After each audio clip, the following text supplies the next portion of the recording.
One man is being victimized by our own government. One man whom they fear, yet who millions love. One man who is willing to take the poison arrows of lawfare. One man whose voice has been taken away by a corrupt judge operating in a corrupt system. One man who has been ridiculed and insulted. One man who refused to back down. One man who refused to back down. One man who refused to back down. One man who stands between us and them.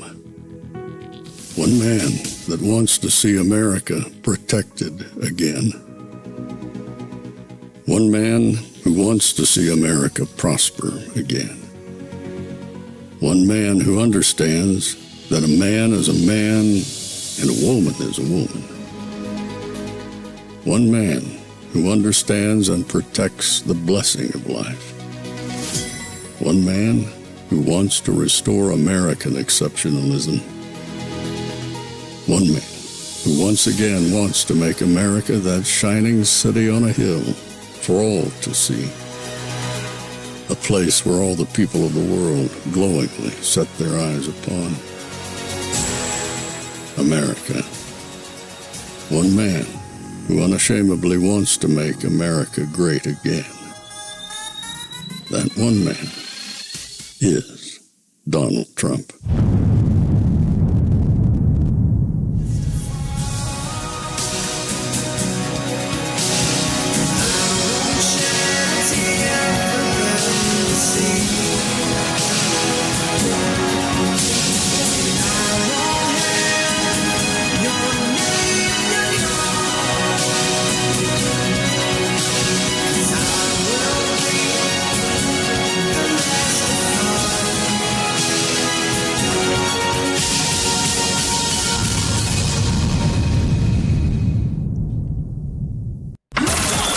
This is Fanfare with Barry Cunningham.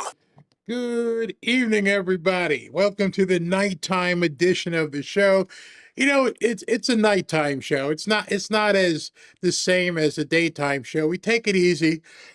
We do some different things. We have some fun. And one of those fun things, there's two things I got to take care of. The first thing I got to take care of is I got to give props to my boy SV. Look at this. I saw this. Actually, he sent it to me, and I'm like, I'm gonna have to post this. And look at him out there on the pickleball court, kicking butt and taking names. And he's looking good doing it. I can't play pickleball. I'm gonna try to figure out how to play pickleball, but I'll probably blow out my knees. There's no way I can make those kind of cuts on these old football knees. But look at SB out there making it happen.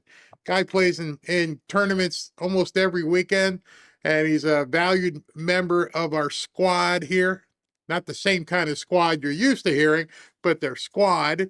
And then if Roaring Rage and Severo could get closer to Florida, we'd have some things for them. As you guys know, Beth is working with us as we get ready to sell our investment property, which as of tonight, it is sold. Sold.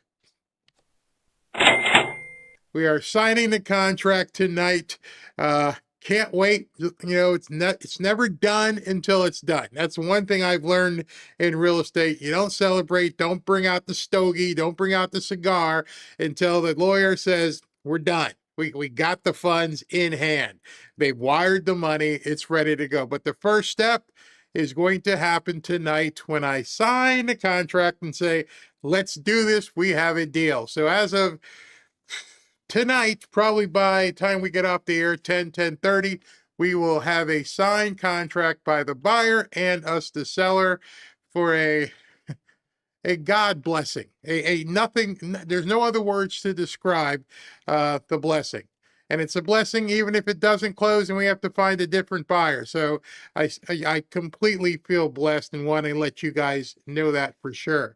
The second thing before we begin, as you can see, as I have it on right now, I want to tell you guys about the bearskin hoodie. And now you're wondering, Barry, you can't possibly still be wearing that. Oh yeah, when I take the dogs out at 6:15 in the morning, it's kind of brisk. It can be like 55, 58 degrees early in the morning before the sun hits the sky and warms things up very quickly. I mean, when I say quickly, by like 10:30, people start peeling. But early in the morning, this thing comes in very handy. And it appears that we're about to have another cold spell down here. And so between myself, Robin, the kids, Ashley even, we got I think 3 or 4 of these, and they get lots of wear. And then as we get into the spring, we're going to talk to the people at Bearskin about seeing it, can't we begin selling, not selling, but yeah, selling and giving away these t-shirts, which are really, really cool. I mean, I love these Bearskin t-shirts as well. So obviously, if you've watched this channel, you've heard of the bearskin hoodie. The smart people are grabbing theirs right now because when it's already freezing, you want the gear that actually keeps you warm. Bearskin is running a 60% off deal. It's still available right now. So you can finally upgrade and send that sad excuse for a winter hoodie that you've been suffering in, unless, of course, it's the Trump red hoodie that we gave you. These hoodies are built for serious cold weather. It's got 340 GSM of bearskin fleece. It's got 10, seriously, pockets everywhere. 10 legit pockets all around the place for your phone, your keys, your wallet, pockets everywhere. And it's got a nice muscular fit as I'm here doing, my Vogue imitation on the runway, on the catwalk. Yeah, on the catwalk. And it even zips into a heavy storm rain jacket to turn into full winter waterproof armor. Whether you're into hiking, hunting, traveling, or just hate being cold, this is the last hoodie you'll ever need. You'll get free US shipping, fast delivery, and you're finally fitted out properly for the winter or what's left of the winter. Some of you guys may experience winter into late March. See, that's a win-win. So do yourself a favor, text the word Barry to 36912 to lock in your 60% off. Again, text Barry to 36912, and then they're going to send you a link straight to your phone so you have it. You can check it out later. You don't have to miss the show because that's more important. And when you shop with Bearskin, you're not just getting killer gear, you're also supporting the fallen outdoors and the Hope for the Warriors veteran programs. So don't wait until you're freezing to realize your hoodie might suck compared to a bearskin. Get bearskin now while it's 60% off. Text Barry to 36912. All right, so as I told you, tonight's show is a little bit more laid back. We're going to call some people out. We're going to show you some things. And I first want to start with, I guess we can call it AOC's bad week. And it's only Tuesday. So let's take a look.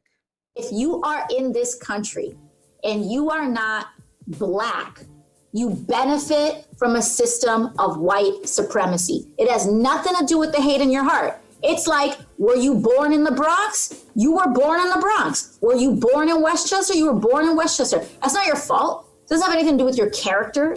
It's just the conditions upon with which you were born. I don't even know what the hell she's talking about. So in other words, what she's saying, I should go out there and say, Robin, you're not Black. And because you're not Black, you've enjoyed white privilege. You're in some form of white supremacy. These people are really going to hang their hat on this all the way to November. But yeah, we're supposed to lose or something. Even within the Black community, it's colorism. Even within the Latino community, colorism. That's right. Whether you're light skinned, your tone. And I hate how people go, that's right. That's right, girl. I must be different.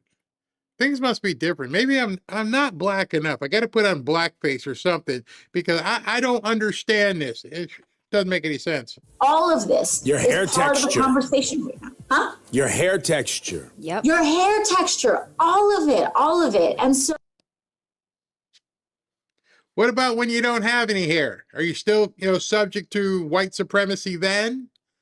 when it's not like long and kinky, but like short and very curly, and it looks like, I don't know, something else? What about when you have kids that are mixed, that have, black parents and white parents? What about that? Is it like pseudo white supremacy, pseudo white privilege? You get a piece of it? What if your two grandparents, like my grandparents were, one was white, my grandma was Indian, Native American, and on this side, my grandfather was white and my grandmother was Jamaican. So I don't have the guidebook to tell me which box. Oh, that's right. If you have one drop, you're black. So forget that I have two white grandfathers, one from England and one Scottish guy. I got two white grandfathers. And I've been trying to figure this out for 60 something years. What box am I checking? Black, other? I don't know what I am, except for what society tells me I am. And they say, guess what? You're black. Okay. But what happens to my white privilege? Did I check it out? Did I leave it at the door? Have I gone through my life by not acknowledging and having my white privilege? Have I missed out? Nobody wants to explain that to me. Maybe Obama can. Remember, he's got a white mom too. So he's not really black. This stuff is very confusing, as you can see. So it's, the first step that people say, oh, well, I don't consciously do anything. You don't have to consciously do anything. Like we're in it, man. We are you do have to consciously be working to unravel it. And if you're not, and if you're impeding progress, you are guilty as those that were oppressed. Hold on. Because I'm not fighting the racial fight, I am impeding progress. Okay. I didn't have this manual. When I grew up, I don't know, I just played football. And then I went to college. And then, I progressed and I opened a business and then another business. One failed, this one worked. Another failed, this one worked. And then I got married. I didn't know I was supposed to continue fighting all my life. Pressing us, right? Because you're impeding progress and not acknowledging your privilege. Yeah. There's a very big difference. You guys understand that at all? I mean, maybe some of you can explain it to me. I don't get it. I don't get it at all. They seem to be having this ongoing fight, ongoing battle to prove to you that A, you have white privilege, and B, I don't. And I think it's failing on both sides. It's failing because white people aren't buying, normal white people aren't buying into the whole, you got white privilege, and black people, some black people aren't relying on the fact that we missed out because we're not white. But she continued even when she went to Munich. Difference between whiteness and national, like your actual culture, right? Whiteness is an imaginary thing. Being German is real. Being Italian is real. Being English. These are rich cultural heritages. So how can white privilege be a thing if it's imaginary? You don't make any sense. You just said whiteness isn't real. Yet just before that, you said that people have white privilege and it's white supremacy. But now you're trying to back out of it because you looked around the room and there's some Italians and some Germans and Lithuanians and they're all white. And you're like, well, wait a second. I don't mean like German or Italian. I just mean like white with no nationality or something. This is when President Trump said they're not sending their best. I don't know if this was what he was talking about, but it sure fits. She went over there and she didn't embarrass America. She embarrassed herself. She embarrassed the Democrat Party. And she realized it too late. Oh, that doesn't mean you're German, Italian, or something. That are based on values, and they are so much a part of what make our cultures and our societies what they are. You know. And then I didn't know if you saw that part, but I'm sure every single one of you have seen this part. I think that this is such a, I think that this is of course a very long-standing policy of the United States. And I think what we are hoping for is that we want to make sure that we never get to that point.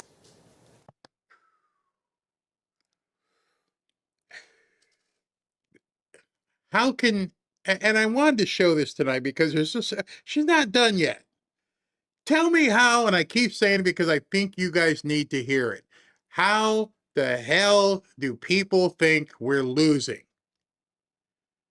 If I was watching a game film and that was my opponent, I would have to hide my face from the coach because the coach is like, what are you doing? You're laughing at your opponent? That opponent's going to come at you on this weekend. I'm like, not that opponent. That can't beat me. I don't know, is there somebody else on the team? Because she can't beat us. I don't care what the panic can say. It is an absolute joke. A joke. Let's continue. You know, you feel for somebody when they're not ready for a moment. You really do. World stage, word salad, served up.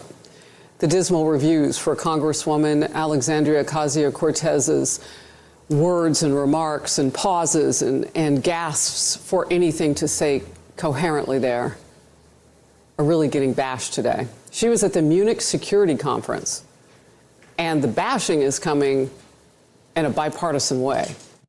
Imagine that. You go over there and you think you've done well. You planned. You knew what you were going to do. And you get back here and you expected the Republicans to laugh at you.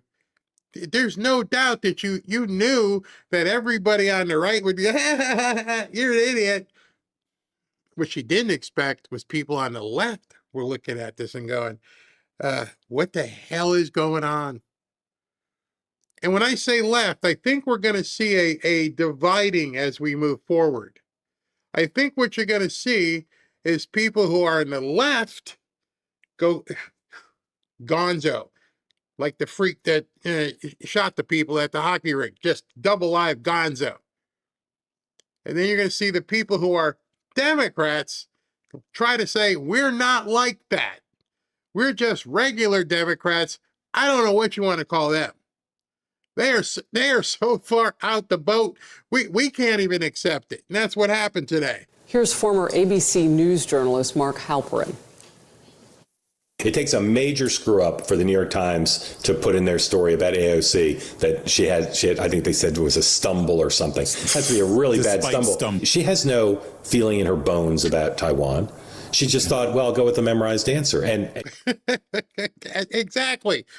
But she forgot the memorized answer. It's one thing to have a memorized answer. It's one thing to have a cue card, but it's another thing to completely forget what the hell you're talking about on a global stage. You look like a fool. Nobody wants any part of you. But the funny thing is, I don't understand why people were laughing or bitching about it. This is normal behavior for her. You see, what the left is finally seeing is because they're having to pay attention. They thought she was going to go over to Munich and knock it out the park, and that's our next vice president. She's going to run with Kamala. We're going to show the Republicans. And she went and got on a big stage and does what she always does.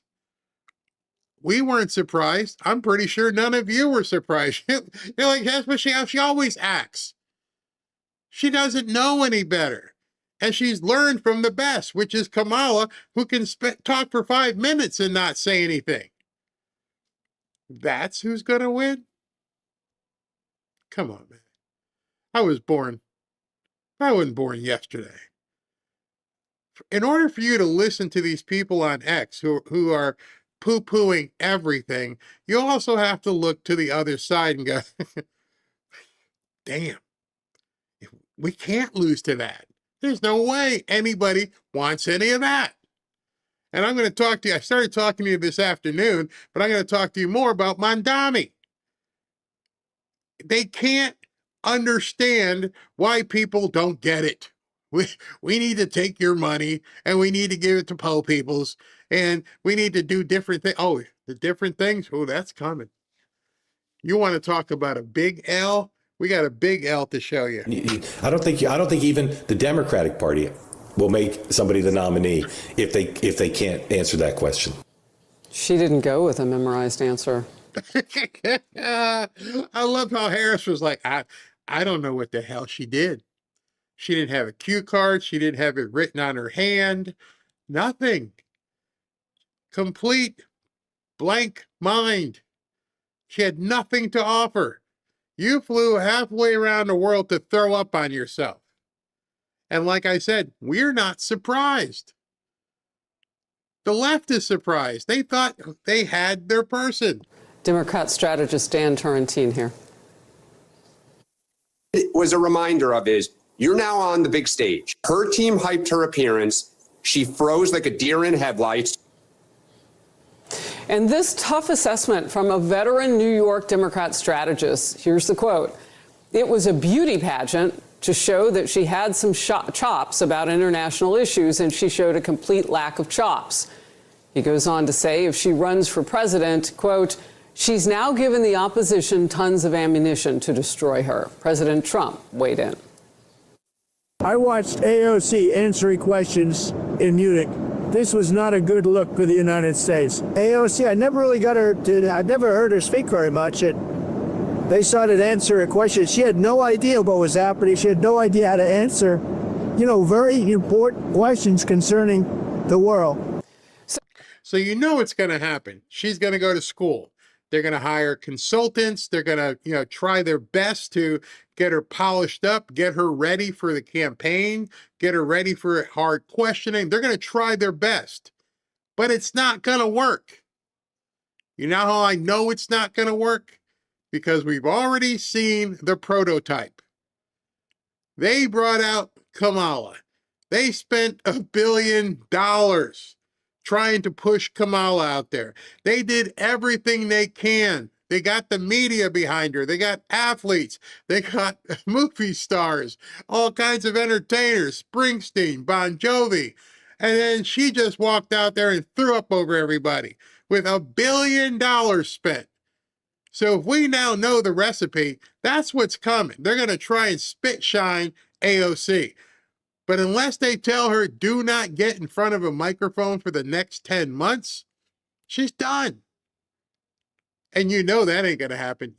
She's going to keep going out there because she has to. She has to be around her peeps. She has to be around other idiots. She has to be around other socialists. She can't go away. She's like the marquee name.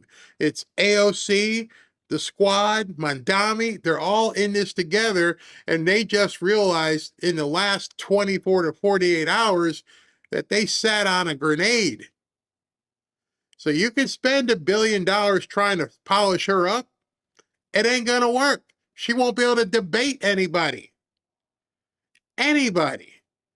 I mean, I would take one of the congressmen and try to see if she could debate them. She can't debate anybody. She doesn't know anything.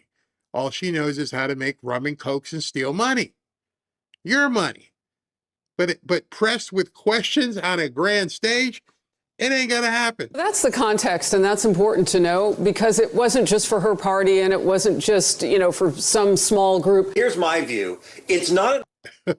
Okay. That segued a little bit faster. Then today it happened again. Like I said, they're not going to be able to shut her up. And because they can't shut her up, it's just going to keep happening over and over and over. So the guy you just saw was Randy Fine. And Randy Fine found out that these people from the other country, I'm saying this in a good way so they don't give me a hard time, the Muzzies, don't want you to have dogs. They don't want Americans to own dogs. They can run around in the street, but you can't have one in your house. And so Randy Fine actually posted something, and he posted this. He goes, if you force us to choose the choice between dogs and those people, it's not a difficult one to have. And what he was referring to, and this is important, he was referring to Nidin Kiswani, an activist, a nutjob activist, who posted, finally, New York City is coming to Islam. Dogs definitely have a place in society, just not as indoor pets. Like we said all along, they are unclean. That's who he was responding to. And he also posted this. Famous, and that's from him. Famous Palestinian activist calls for dogs to be banned as indoor pets in New York City because they, quote, are un-Islamic. And so here comes AOC stepping right dead into it. This is genuinely one of the most disgusting statements I've ever seen issued by an American official, except when you open your own mouth. It should not stop shocking us that the Republican Party openly embraces this. Fine, Randy Fine, should be censured and stripped of committees. To ignore this is to accept and normalize it. Are you serious? He should be stripped of committees and censored? And I wrote this earlier. What is genuinely disgusting is you, AOC, not understanding American culture. I talked to you a lot yesterday about culture. And openly trying to destroy it, our culture, then instead of working to uphold it. People coming here must assimilate to American culture. Or you and they can genuinely F off. You see, they're missing the point here. If these people are coming here for whatever reason or for however long before they get booted, it is their job to assimilate to America. It is not our job to bow down to them and do what they like. You don't like people having pets, dogs? Get out. You are not going to come to America and tell us who we can or can't have as pets. Once they let it into New York City where they were doing the call to arms, and they do that in Minnesota, these people now begin to feel like they can flex muscle. And they want your dogs gone. And I'm telling you, no, he's not in here, but I'd have to go to battle for our two dogs. If somebody knocked on the door and said, we got to give us your dogs, I'm going to give you something, but it won't be the dogs. And I bet you almost every single one of you in here feels exactly the same way. It's the principle, number one. This is our culture. We have pets. We've always had pets. And now you guys show up on the doorstep, ushered in by people like AOC, and you think you can force people to give up their pets.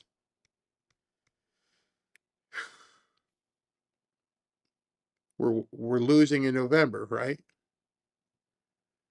You know, because there's so many people who have domesticated animals as pets on the left and the right. You're telling me we are going to lose to this ideology? Are you effing kidding me? It's only February, and they're exposing what's behind the trench coat, and it's enough thus far in 2 months for everybody to go, these people are bat poop crazy. And the other people who are lopping off their junk, they're bat poop crazy. Your entire party is bat poop crazy. This is America. You want to come here, even if you come here legally, you have to assimilate to us. And so, yeah, You don't like it? Leave. But you are not, ain't giving up my dogs for nobody. I bet you feel exactly the same. For Democrats to think anyone who wants to come here illegally should be able to do that. They also think they should be able to get whatever free stuff they want. Now they're demanding that we change our values and how we live as Americans. My post was in response to a major Muslim leader saying dogs should be forbidden from New York City because to some Muslims it bothers them. Well, if they're going to make us choose between our dogs and them going home, the choice is easy. I hope Americans wake up. All right, so before I get to this lady who's a Muslim, she's going to give you some science. That's what the dust-up was. He responded, nope, ain't going to happen. And then all of a sudden, Gavin Newsom piled on, oh, it's racist. Everything is racist. Now, wanting to keep your dogs and calling these people morons is racist. I saw this post, and I just want to tell you, it's a little bit rough. It's not a video that I can blink things out. And this person, it comes with it, brings the fire every time she posts. So just be careful. It's nighttime. Just gird your eyes. AOC with more profound effing idiocracy. We choose the dogs. He could have ended it, or she could have ended it right there. Every GD time, forever. Randy Fine dropped a nuke of raw honesty, and you parasites are melting down because somebody finally said the quiet part out loud. An ideology that calls dogs najis, that treats man's oldest, most faithful ally like radioactive filth while its followers scream for our submission, that ideology can go straight to hell. We don't negotiate with 7th century savagery dressed up as diversity. Yeah, I think you doggone, not to be no pun intended, you crossed the line. In February, you crossed the line by telling people you're coming for their dogs. It's bad enough you're coming for our money. Now you're telling our little innocent pups, our little innocent dogs. Some people have big innocent dogs. But anyway, these unconditional love givers, you want to take them away from our families? This should be part of every single campaign moving forward until November. They want to take your dogs. This is where they're going. And watch them recoil. Oh, it's not really like that. It's just a sect. That's just, a couple people feel that way. Don't buy it. They are beyond being wolves in sheep's clothing. These people are absolute evil. They are the enemy. We have to stop treating them like it's anything but. Let's continue with this. We don't bow to a creed that stones LGBTQ people like me. Wow. So this woman is LGBTQ, that slices up little girls' stuff in the name of modesty, that cages women in cloth prisons and calls it virtue. You want to import that barbarism and lecture us about tolerance? Yeah, there's an F-bomb. We choose the dogs. Psychologically, you people are a walking case study in civilizational suicide. This isn't just cowardice, it's pathological self-annihilation. Not only is it pathological self-annihilation for the way they think, it's pathological self-annihilation for anybody who cozies up to this. There's no way AOC can now extricate herself. There's no way Gavin Newsom can now extricate themselves. And here's why. It's not that we aren't unforgiving. She could come out and say, I made a grave mistake. I should not have talked about people that way. And your pets are your pets. Gavin Newsom can do the same. We're forgiving people. Not them. You see, you can't lie in both these beds. You can't stand up for what you really believe because now you need these people. So you are engaging in pathological self-annihilation. You chose to align yourself with these people. Own it. That's who you're with. That's going to be the albatross around your neck, more like a cinder block around your neck. You hate the West so much that you'll grovel to its most vicious enemies just to prove now how enlightened you are. It's masochistic narcissism. You get off on betraying your own culture, on watching it burn because it makes you feel morally superior while the flames lick your feet. Man, this woman can write. I read her stuff and go, wow, you are so good. While the flames are burning your feet, you're willing to stand there and burn up at the stake rather than call these people out. Like I said, we're forgiving. Okay, well, sorry, we ain't going to vote for you, but, we're not going to hold it against you. That's not how they are.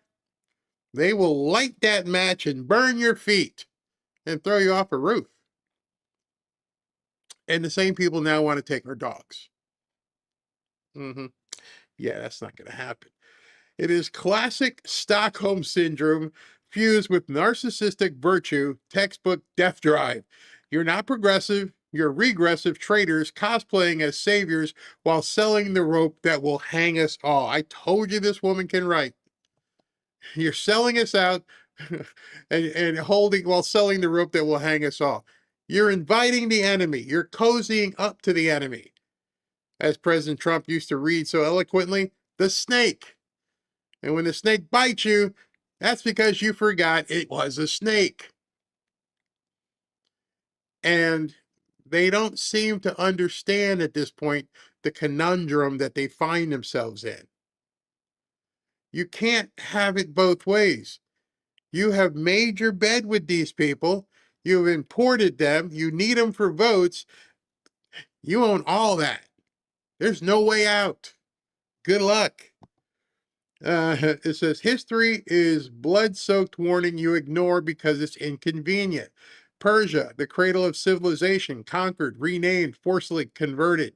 That's Iran. Byzantium, the eastern bulwark of Christendom, reduced to Hagia Sophia with a minaret stuck on a top like a middle finger. North Africa, once the breadbasket of Rome and home to towering Christian thinkers, now a desert of theocracy. It's just void of any faith. Spain, groaning 8 centuries under the Moorish boot until the Reconquista clawed it back, and now they're giving it up again. India, carved up in rivers of blood during partition. Lebanon, the Paris of the Middle East, turned into a Hezbollah war zone. Every single time the pattern repeats. Infiltrate, demand concessions, outbreed, dominate, erase. I want you to just make sure you commit that to mind. Infiltrate, demand concessions, get rid of your dogs, let us sing the song in the middle of Manhattan, we demand it, outbreed us, it's happening, dominate and erase your culture. Diminitude isn't coexistence. It's slow extermination with a smile and a tax. When you read these things, one of the things that must go through your mind is this hyperbole? Is it too much for us to understand? No, because even certain Democrats, as you just saw, they're starting to look at this and say, we're in trouble. It's at this point. Do you realize that hardly any of the panikins and black pillars even talked about this today, or even talked about what AOC did over in Germany? They have gone completely, just like the Savannah Guthrie thing, they have done nothing but talk about how Trump is going to lose in November, and they're not showing you what these freaks are doing. Have to wonder who's paying them. You really do. Continue. You think this is just about the dogs, and this is what's most important. It's just the opening salvo. It is the opening shot. First, the pets are unclean. Then music is haram, unclean. Then alcohol. Then women's faces. than gay people like me swinging from cranes. This is not the group of people that you want to give an inch. The mile will be absorbed very quickly. And then they won't stop at the mile. In fact, what I'm going to show you, I don't know if it's the next piece, but they're already working on the next phase, which I know is going to freak you out, and you probably haven't even heard anybody talk about it. It's this bad. You're normalizing it step by step because you're too spineless to fight. You'll cry Islamophobia, while actual phobia is fear of dogs, fear of music, fear of freedom, fear of women. Get a free pass under cultural sensitivity. We choose the dogs because dogs represent everything your imported death cult hates. Loyalty without submission, love without conditions, joy without fear. Dogs don't demand you pray 5 times a day facing Mecca. They do. Dogs don't riot when someone draws a cartoon. They do. Dogs don't throw acid in little girls' faces for going to school to learn. If that's something that you didn't know, that means you're not hearing enough about the culture they have and how they're trying to change American culture. AOC said that overseas. You know, culture is temporary. Bullshit. This is America, and we're seeding these things to people right now. Don't think I'm not lying. Look at Minnesota. Look at what New York's going through, even worse tonight. One of our biggest cities in the country, if not the world.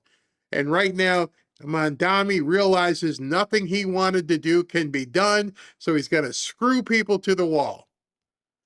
Because we got to have, these people get what they need. It doesn't matter how much poop is on the street. So take your fake outrage, your committee letters, your resignation demands, and shove them up your treasonous arses. We choose the dogs. We choose freedom. We choose the West. Flawed, yes, but infinitely superior to the medieval hellhole you're simping for. We will defend our way of life with feral, unapologetic fury. Touch our dogs, touch our culture, touch our freedom, and we will bury you in the rubble of your own delusions. We choose the dog, bitches. She wrote very harsh, but she wrote very true. You guys understand, and I'm one of the ones who keep saying, you understand the fight you're in. You understand that they're not worried about this. They're looking at taking the whole thing. And it's just seeping out every once in a while. And now they've seeped out that they want to take your dogs. Don't forget it. They're not kidding. Realize that Muslims don't want to take away your dogs only. They want to take away your freedom of having dogs. It's about control and dominance. This pro-Palestinian Mamdani supporter just posted this, that finally NYC is coming to Islam. She means Islam is taking over New York. Dogs definitely have a place in society, just not as indoor pets. So basically, she's putting herself in a position to dictate what her whole society in the West should look like. Congressman Randy Fine replied, "If they force us to choose, the choice between dogs and Muslims isn't a difficult one." As a Muslim, I'm totally in line with this statement. He is totally right. But then, Jake Tapper, the CNN guy, came to the rescue screaming, "Disgusting bigotry!" And then Gavin Newsom, of course, "Resign now, you racist Islam." Apparently, the governor of California isn't educated enough to know that Islam is not a race, and Muslims can actually choose to be civilized, respectful citizens, and not dominating savages. I have been in Mecca and I own a dog myself. This isn't about dog. This isn't about religion. This is about control and domination. And how do I know? I'm Iranian. We have been through the exact same thing before. Iranians are Muslims. Our late Shah, his first name was Mohammad Reza Shah, for God's sake. But still, they managed to take power in Iran in the name of Islam. Back in 1979, the Islamists had no luck until France welcomed Khomeini as a refugee. In Paris, the same exact cult, the pro-Palestinian leftists, helped him to portray the Shah of Iran as the ultimate enemy, a corrupt regime that must be annihilated. Among all his crime, being pro-Israeli, pro-US, supportive of women's rights, his worst crime was loving dogs, not just as family members, but he funded and equipped hospitals for pets. The leftist, liberal Democrats, corrupt elite in academia and media portrayed this monster as a freedom fighter. Freedom fighter. The guy who wants to eradicate dogs was known as a freedom fighter. And I want to pay particular attention to what she says. You know, they're Muslims versus Islamists. There's a difference there, and many people seem to, lump them all together. Part of the reason is because the Muslims who don't want to be Islamists don't call them out for fear of being, taken out. And we're seeing that right now, that same similarity in my mind between Democrats and libtards.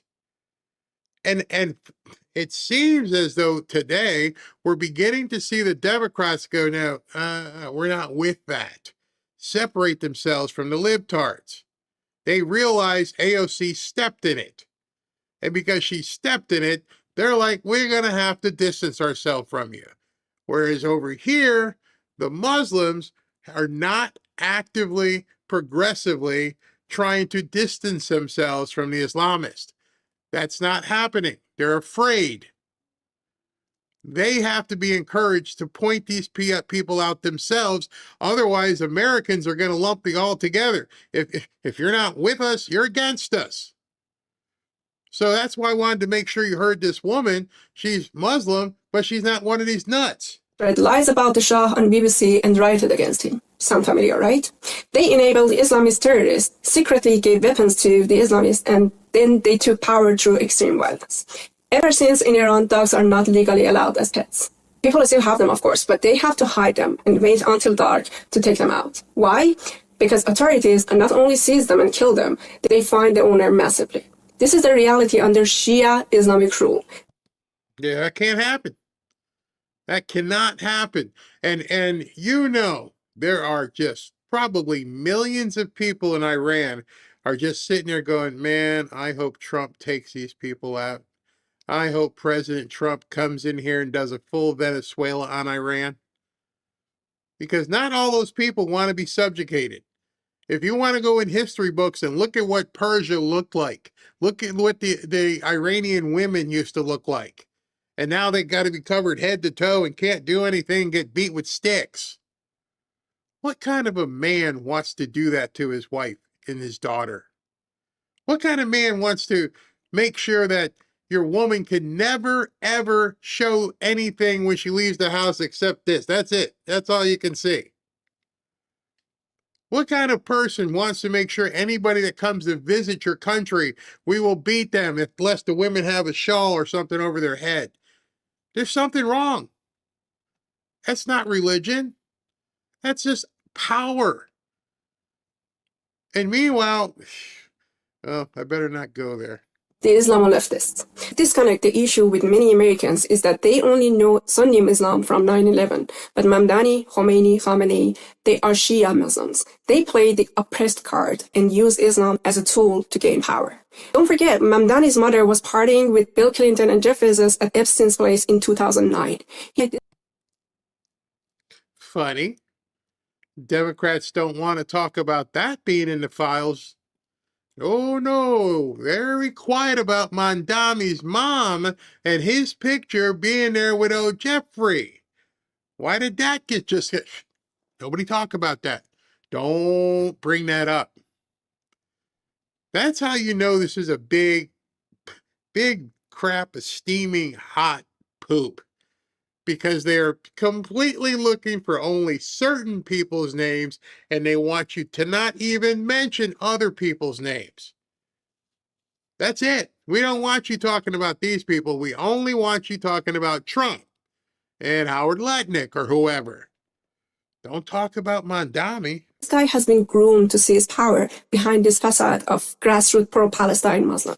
And just like in Iran, the enablers, which I call traitors, are the Democrats and the corrupt elite in academia and media. So Americans, please, don't be naive. Don't hand your freedom to these enemies of life. Protect what you have unapologetically and fiercely. Otherwise, you will have to fight to get it back, just like Iranians are still fighting today. Don't think it won't happen to you. It will if you don't stand up now. Choose freedom. Don't give in to their lies. Choose dogs. Be like Randy, not Jake. If she can say that, and she's been through it living in Iran, why can't we? Why can't we as a group come together and go, nah, that ain't happening?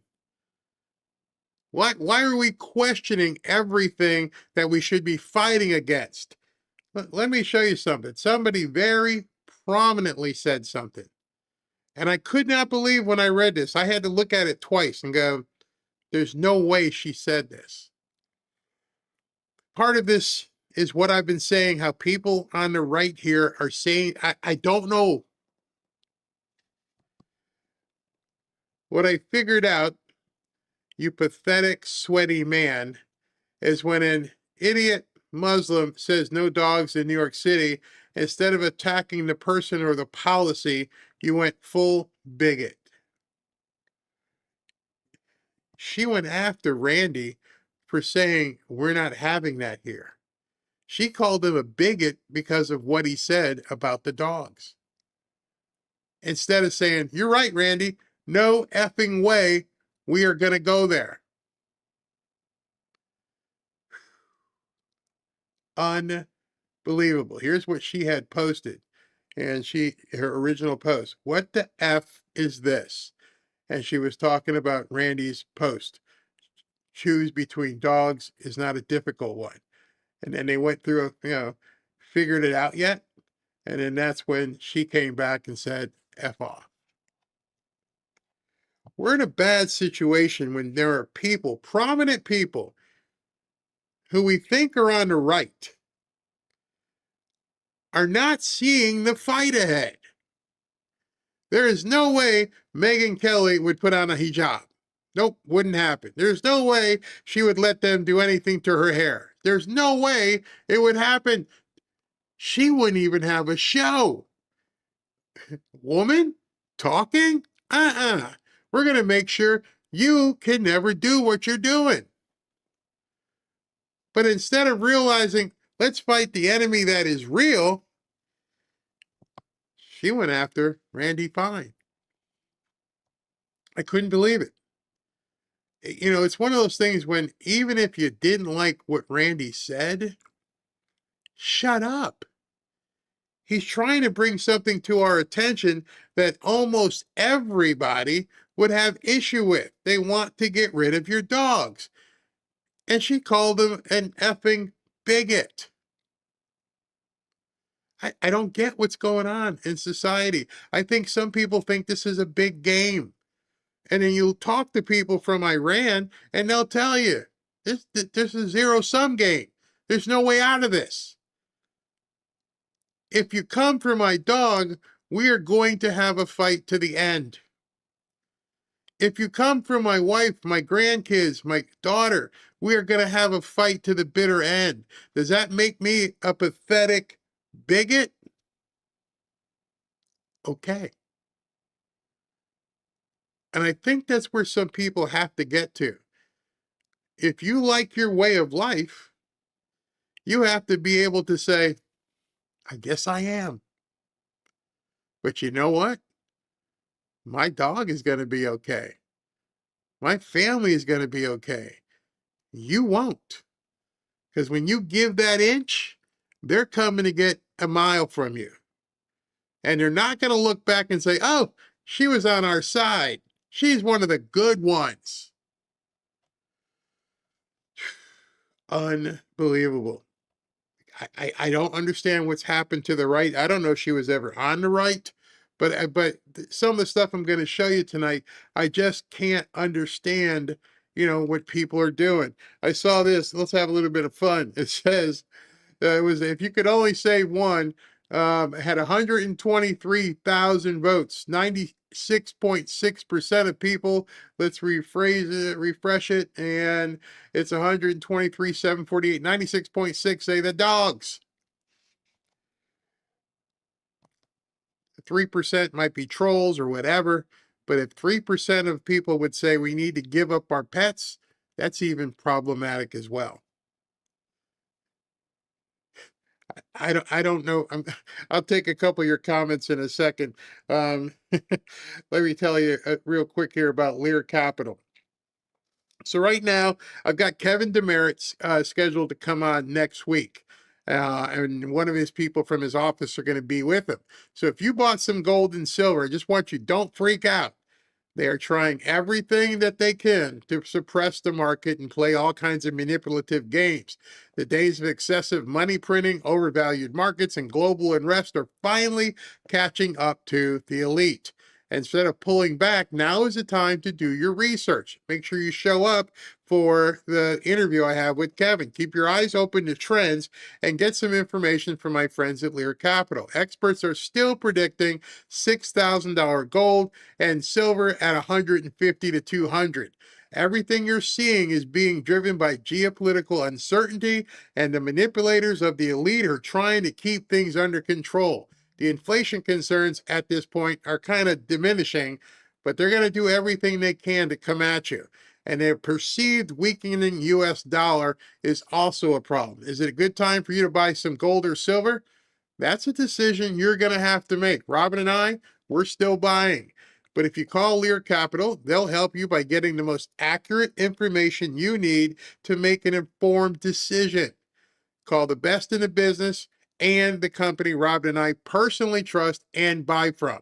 Call Lear Capital. It's a free call. There's no obligation to purchase, just education and information or protecting and growing your wealth with gold and silver. I'm sure there are many of you that have called and haven't purchased yet for whatever reason. They'll even walk you through shifting some of your money sitting in a retirement account over to physical gold and silver. It's easy to do. I've been extremely satisfied with Lear's knowledge, service, and prices. So right now, or tomorrow, I urge you to call and learn more.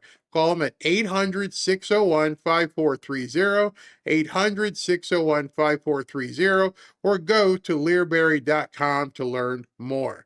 All right, be back in 90 seconds.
Back to Fanfare with Barry Cunningham.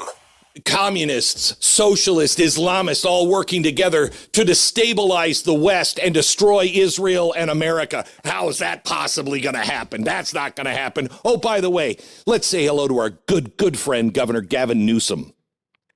He called on Representative Randy Fine of Florida to resign over comments the Republican made about Muslims. What did he say? If they force us to choose, the choice between dogs and Muslims is not a difficult one.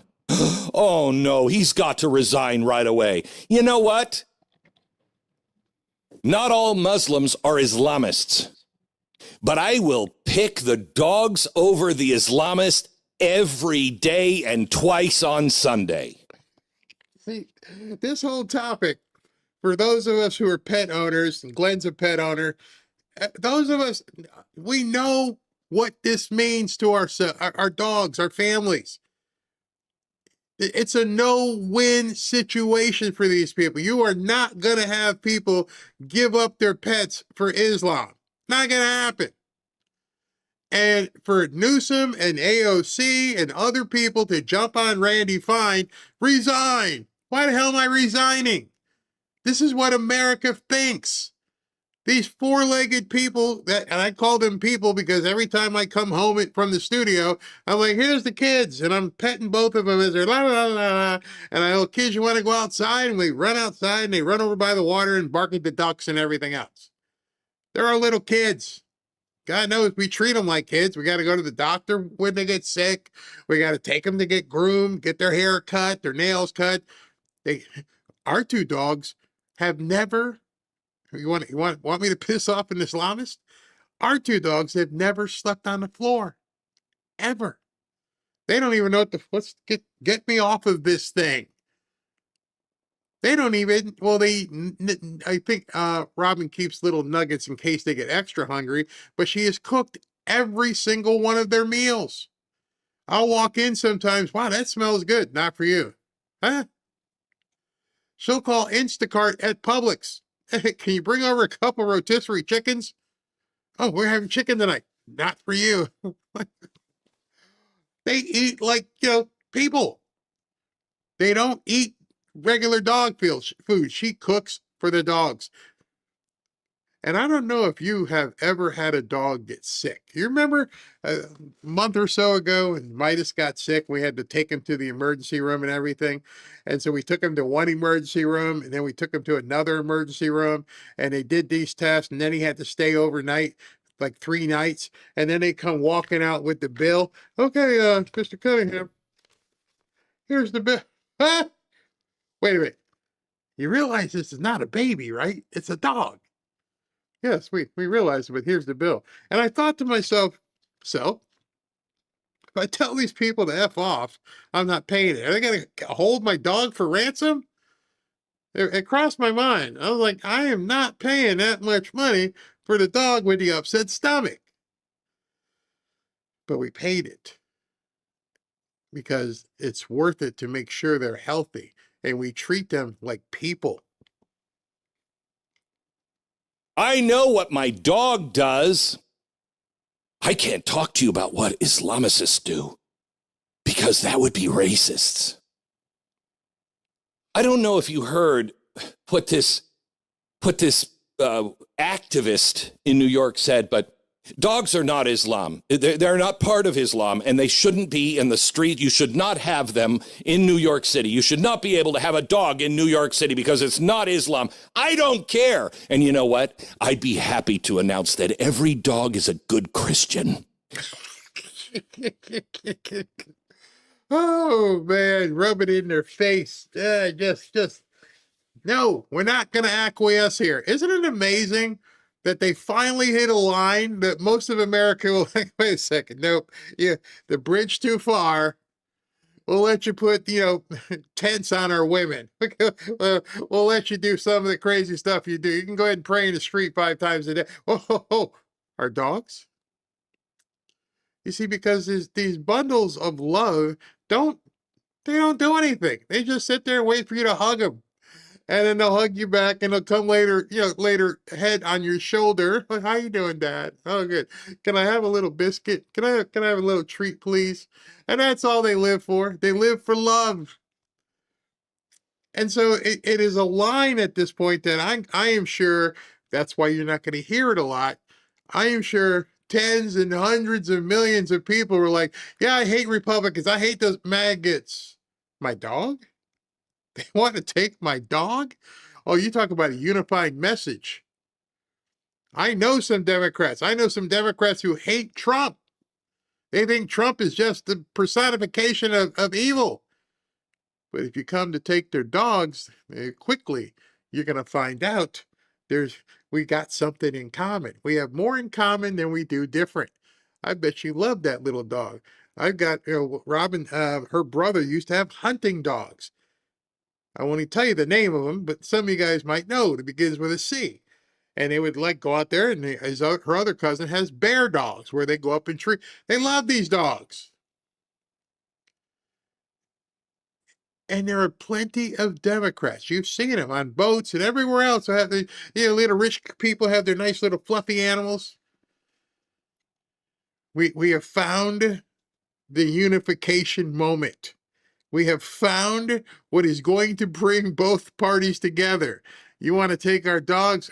Watch how fast they do this. Ooh, hey, didn't mean to bring you people together. I'm pretty sure you guys know coworkers and friends, maybe some family members have pets who don't like Trump. They're like, hey, you gonna let these people come for your dog? What are you talking about? Oh, they said they're gonna ban dogs. No, they ain't. You know it's true. You know it's true. That every dog is going to heaven because they've accepted Jesus Christ in their hearts. I'm not going to judge my dog. My dog is a good Christian. What a bunch of bullcrap. They're not Islam. I don't care if they're Islam. Welcome to the West. This is Western Judeo-Christian Western values. For now. You see, that's the next thing they're going to try and tear down. And you heard AOC say that when she went over there. Oh, this Western culture, it's temporary. This is what they're doing. They're starting to infiltrate culture.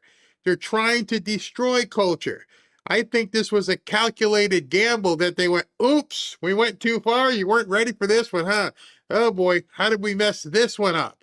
I thought you said they wanted to have the culture destroyed. They do. So we're going to ban the dogs. Oh, hey, bridge too far. Back up. America, you're killing yourself because you refuse to say anything.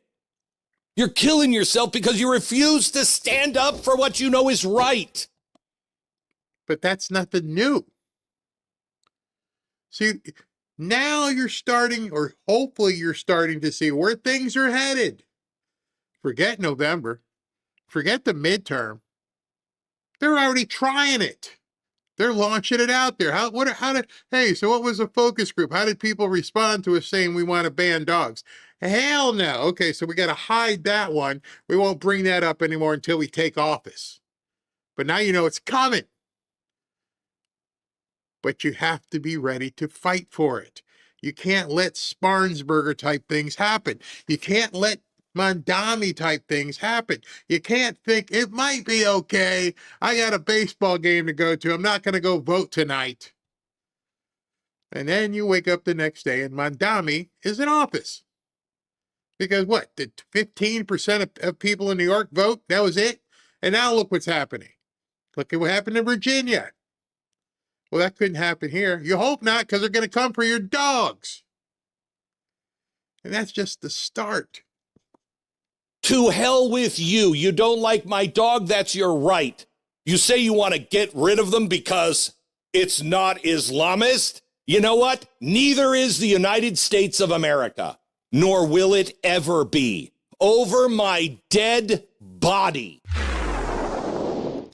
Glenn, there's sometimes when I disagree with Glenn and some of the things he says, but I had to clip that because that's where we are. That's where we need to be. We need to start understanding our commonality and fight for that commonality. Don't let these people wait. I never considered Megan to be a black pillar. I cannot believe she went after Randy Fine because of what he said. Oh, that's pathetic, you bigot. Now, she'd be the first one they'd put a muzzle on. They're not going to let the blue-eyed devil continue to operate with impunity. Your entire network, your entire show on Sirius and everywhere else would vanish completely. And then put this tent on and shut up and give me your dog. Yes.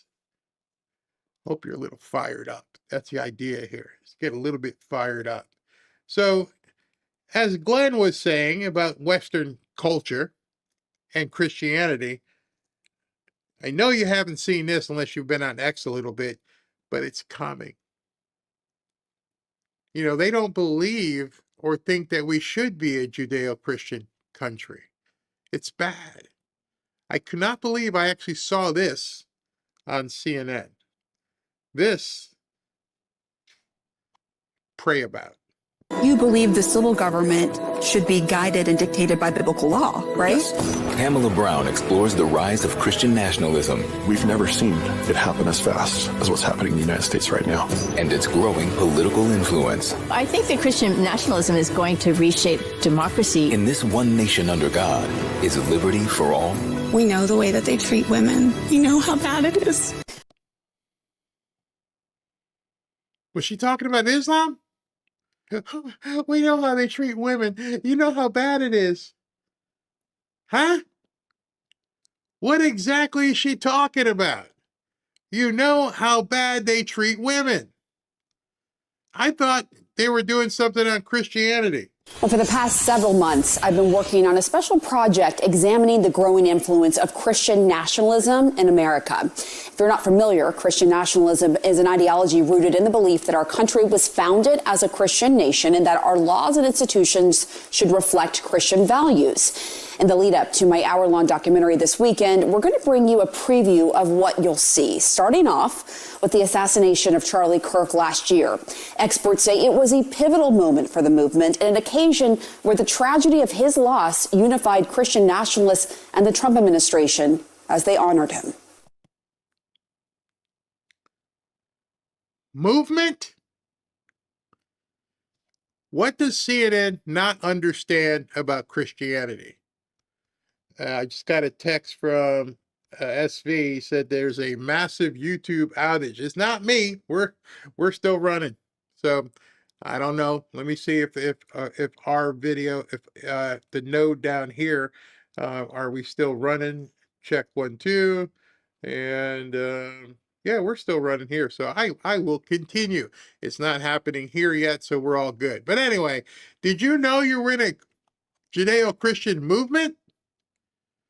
This movement's been going on for quite some time. I believe the guy, Jesus Christ, was around 2,000 years ago.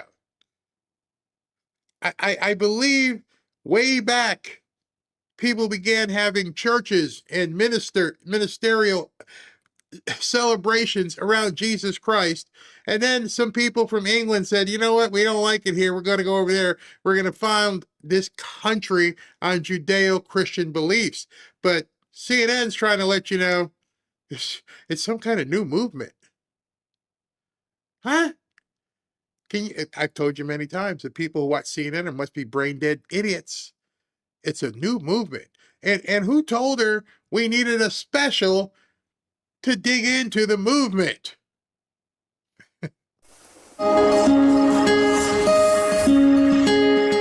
September 21st, 2025. America is a nation in grief, a nation in shock, and a nation in mourning. Charles James Kirk was heinously murdered.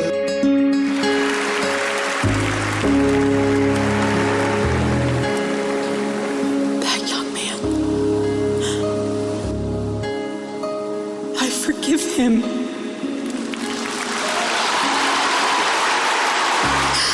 Charlie Kirk, a conservative activist and prominent Christian nationalist, was assassinated. It became a rallying call for those who believed in his message. Our greatest evangelist for American liberty became immortal. And it was a call to action. My charge to all of you, put Christ at the center of your life as he advocated for giving his. Memorial service was one of the most potent examples of this shift in our culture that we're experiencing right now. Shift? Wait. Shift. Okay, so I'm 65. I started in grammar school, going to a Christian Catholic school, played CYO sports, That was back in, I don't know what, 1965, 66 when I went to first grade, and it just started. I don't get it. How is it that Christian, quote, nationalism just started? And now it's turned into something radical. You can't believe what's going on right now with these Christian nationalists, these Christians that love America. You understand what they're doing here, right? You see that they're trying to destroy everything we consider important, our culture. And they're labeling it as some new movement. A movement me personally has been involved in for 60 years. I can't even imagine who they're gaslighting this for. Where a large segment of American Christians are being activated by these ideas, radicalized by these ideas that say that they are the persecuted ones and that they need to stand up for Christians' rights. Wow. Wow, wow, wow. I wanted you to see that. I understand YouTube is having some problems, so I may clip this so you guys can see it.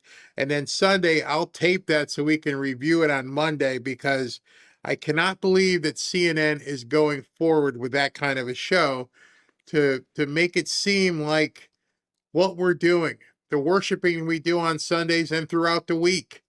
When Robin sends me the verse of the day and, I pray over it, she prays over it. I didn't know we were a, quote, new movement that is being radical. They're trying to paint this to people who watch CNN, which are the radicals themselves, trying to say those are the radicals because they pray to Jesus Christ. They are destroying our culture. They are trying their best to destroy our culture. And we have idiots who keep telling us we're losing. There are idiots out there who say we're going to lose the midterms. I want you to please begin to amplify the message that you want to take our dogs. And I want you to please continue to amplify the message that Christianity is wrong. Go ahead, keep going with that one. You won't have to worry about November. You won't even have to worry about fake IDs and voter ID. Start telling people that we need to get rid of Christianity and get rid of your animals, and you're done forever. But, and it's the big but, we still have these people on the right who are turning on President Trump very badly. I want to show you something. This is a post from The Last Refuge. He goes, "This is not a stable mindset. Even one of President Trump's loudest cheerleaders, Sean Ryan, the guy who pushed hard for his election and literally prayed for his victory, has already thrown in the towel after just a year. When your own diehard backers are fed up that fast, it says everything." No, it doesn't say everything, because we don't know why these people are acting the way they're acting.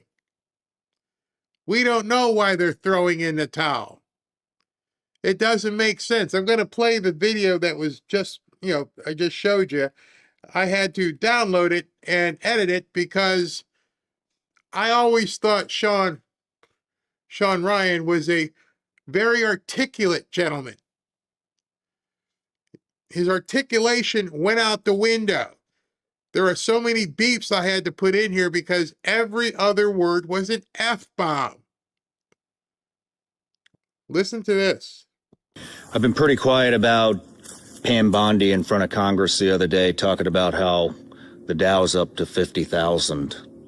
Nobody gets because what you should be talking about is how you are going to investigate and prosecute any pedophiles that were running around on Epstein Island that you're affiliated with. But we didn't talk about that, did we? Oh, and what's the excuse? What was the excuse? Oh, if we prosecute everybody, the whole system would go down. Well, you know what that sounds like? That sounds like how Trump ran his campaign. let's drain the swamp. Doesn't that sound a lot like draining the swamp? It actually is drain the swamp served up to you on a f***ing silver platter. But you're not going to take it, are you?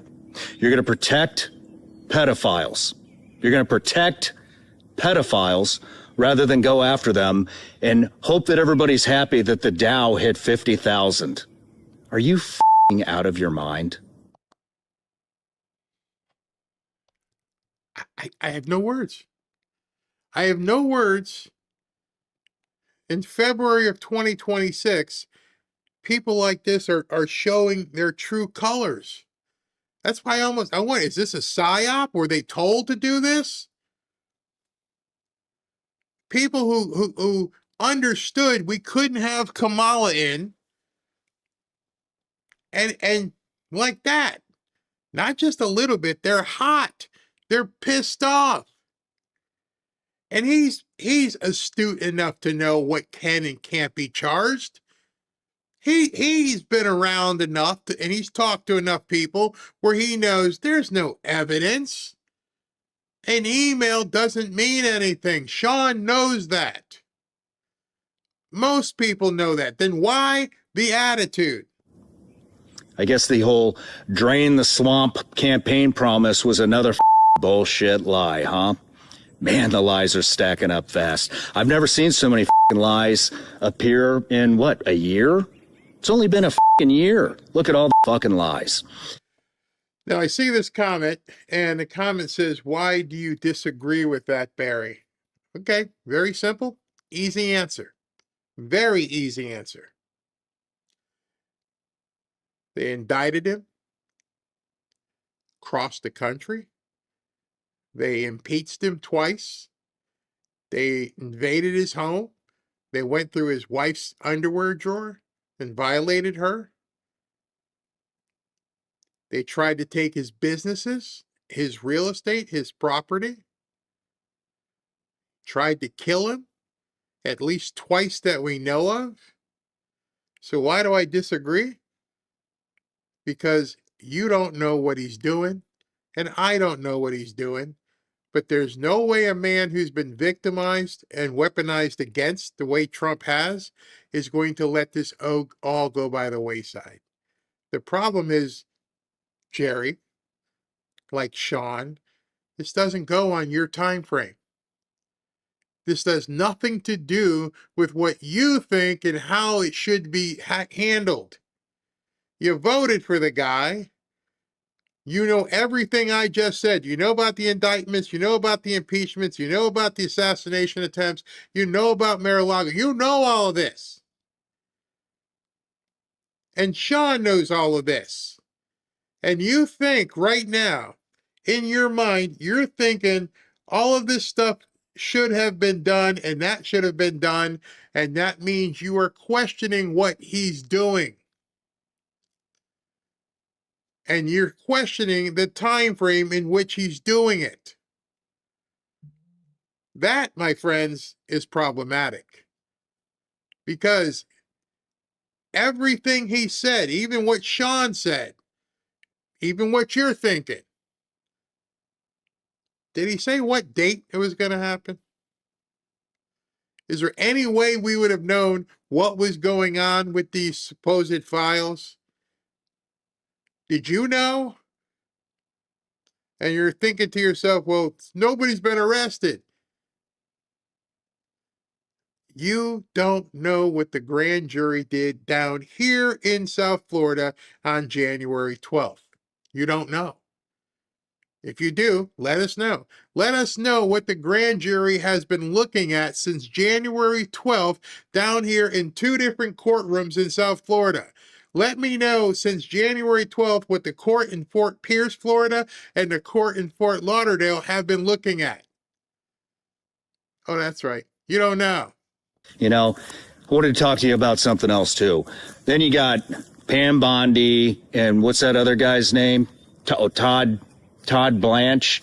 Yeah, running around giving Ro Khanna and Massey all this shit because they accidentally put 2 names that are apparently innocent, out that were in the Epstein files. Well, I got fucking news for you. You know, you have two guys that are in Congress that are actually doing shit. Now it comes clear.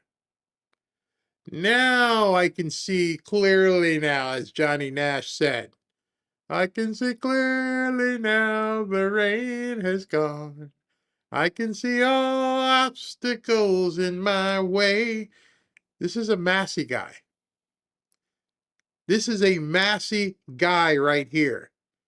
This is a guy who's hoping Massey will probably run for president. He just elevated and commended Massey, who's done absolutely nothing, who's backtracked on what he has said himself. Come on, Sean, we expected more out of you than this. And you give them shit because they made a mistake when they're trying to do the job of the entire Department of Justice, because nobody over there will do their job when it comes to putting pedophiles away in prison. And I wish I would be able to talk to him, because I can't be the only one who keeps saying this. How are you going to do that? Anybody in the chat, feel free to tell me how you're going to do that. We're not Russia. We're not some country that rounds people up, throws them in a gulag, and takes the key. Tell me how, and you've seen the judges, tell me how we're supposed to do this with not a shred of frickin' evidence.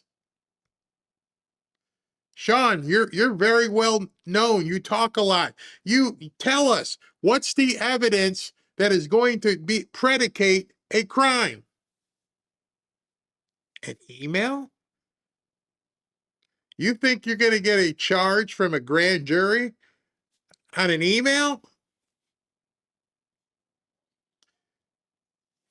That's the thing that bothers me so much. And I try to talk to people, and they're so incensed by this because it is horrific. It is horrendous. But there's no evidence. An email is not going to stand up to put somebody in jail. As pissed off as you may be, I assume you have something in a frontal lobe, and you'll look at this and go, yeah, it's horrible. They're talking about different things, but it doesn't mean anything. There's nothing to corroborate it. There's nothing to prove. Remember, we're still in a country where one is innocent until proven guilty. Proven. And as much as every single one of us would love to see certain people locked up, where's the evidence? He's so incensed about Pam Bondi and anybody else not getting anybody arrested. How? Unless I'm missing something, what is it that is going to compel an indictment? They couldn't indict, what's her face? Big Letty, Letitia James, and they actually have mortgage documents that said she forged a mortgage, or she lied on her mortgage. What do you have to arrest any of these people? We got to get sensible here. We all want the same thing, but as of right now, we haven't seen anything that could get us to the point we want to get to. And I think people are letting that get away with them, and I think they're feeding on the weak. They're feeding on people like, yeah, we should arrest them. Here, let me click like and let me watch some more of your stuff. I want to appeal to people up here, not here, not the emotion. There's too much emotion going on. Let's not look here. Let's look here. Let's be adults and look at what we're seeing. You've seen the files, some of them. You've looked at it. What does it mean? Well, you know, Barry, you know what that grape juice means. Yeah, I know what I can allude to. I can't put that in front of a jury and say, hey, so when he was ordering grape juice and pizza, that meant he wanted little, sure. Doesn't say that. You got anything else? Any witnesses? Any victims? No? Well, he's going to be home for dinner because we can't hold him. Stop being here and start looking at this up there. So you give them shit because two people are trying to do the job of the entire Department of Justice. F*** you. F*** you. And here's another thing I'm getting tired of is seeing all these politicians, congressmen, senators, talking about all the shit that they saw in the unredacted files. And then you know what they do? They go right to X and they post about it and tell us all how shocked we would be of what's in those files. Guess what, congressmen? Guess what, senators? There's the speech and debate clause that says you cannot be sued for anything you say on the House floor. So here's a tip. Get the fucking work. All right. So why do you think Nancy Mace and other people haven't said anything? They keep alluding, oh, it's awful. We can't believe what we saw. You going to tell anybody? Oh, no, I can't tell you. Why would people do that? Why would people get out there, type on X and everything else that, oh, it's just so awful. You won't believe the stuff. It's shocking. Well, instead of typing that, why don't you just tell us? See, I agree with him there. Why don't you just go out there, at least Rokana, and then they screwed up. At least they said something. Why do you go out there on the House floor and say, yeah, I just saw a video with Fred doing something, to the kid? Except you didn't. See, the carrot keeps you coming back.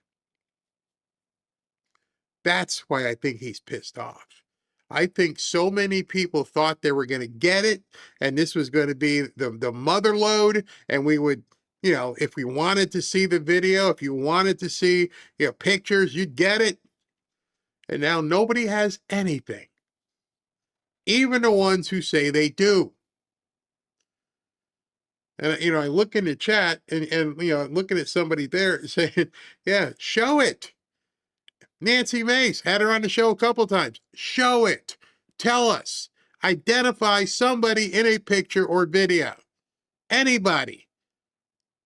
Even Massey can't do that. Even Rokana can't do that. None of them have come out and said, I saw a video, and the video was absolutely awful, and here's what was going on. Who was it? They don't say that. Which, I understand that's why people get pissed off, because they're being led by there's nothing there as of thus right now. Maybe there will be. And see, the fact that maybe there will be is why people like this and the other panicking should shut the F up. You're not going to see what you want to see until it's time for President Trump to say, drop the hammer. If there's a hammer to drop. Mission granted. Oh, and one last thing. One last thing. I saw this shit pop up the other day. Obama goes on some random podcast that nobody's ever heard of and just happens to drop, oh, aliens are real. Yeah, tell me that shit's not orchestrated. Right in the middle of the biggest pedophile ring exposed in the world. All of a sudden, we're gonna drop that aliens are real. You. You. Aliens. Off.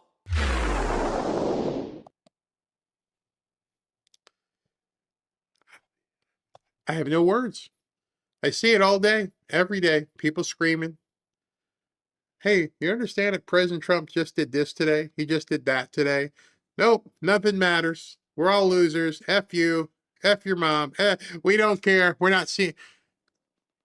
I would love for someone to show me on President Trump's campaign site where it said anything about it being a priority to get the, Epstein stuff. But it doesn't matter. They're all liars. Every single one of them. Here, let me show you how much the backpedaling that begins at this point. Now, in the name of transparency, can you put up my name is in the files? Yes. And what does it say? It says, Whoopi needs a plane to get to Monaco. John Lennon's charity, it should say Julian Lennon's charity, is paying for it. They don't. They don't want to charter, so they're looking for private owners. Here's the info. And they give all the information, and they're saying, do you want to offer your G2? Okay. And it looks like they said no thanks. Bottom line, Whoopi, that doesn't matter. You're mentioned. That's the kill switch. The fact that your name appears means something's wrong, right? That's what we've been told. And now she spends, a couple minutes on The View going, it's not what you think. I'm not like that. Well, does that not work for Trump? Does that not work for a whole bunch of people? Hey, my name's there, but it's different. I was looking to get a jet. I was looking to get a G5. Travel. I need to go someplace. It wasn't like that. Well, I bet you there are 5,000, 6,000 people who would say the same thing right now.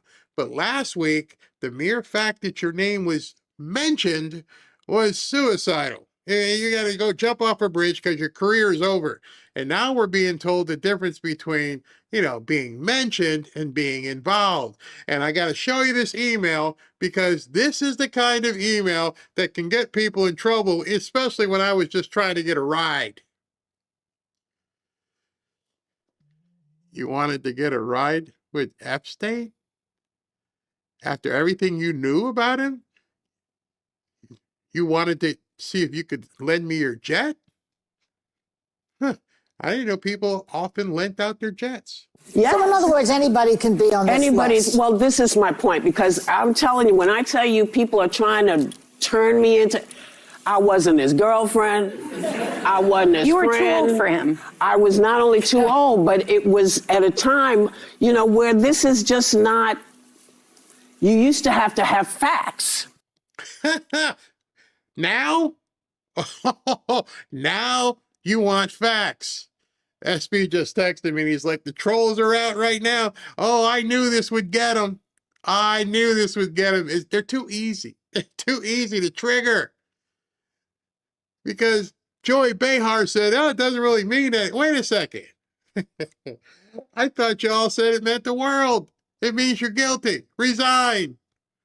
And now you're spending time on a television show. The email that you're seeing where we're trying to get right on a jet, that's not really that bad. I was just trying to, seriously? Before you said stuff. But Trump is on the list 38,000 times. Well, I can't speak to him, but I'm speaking about me because I'm getting dragged. People actually believe that I was with him. It's like. It's your rules.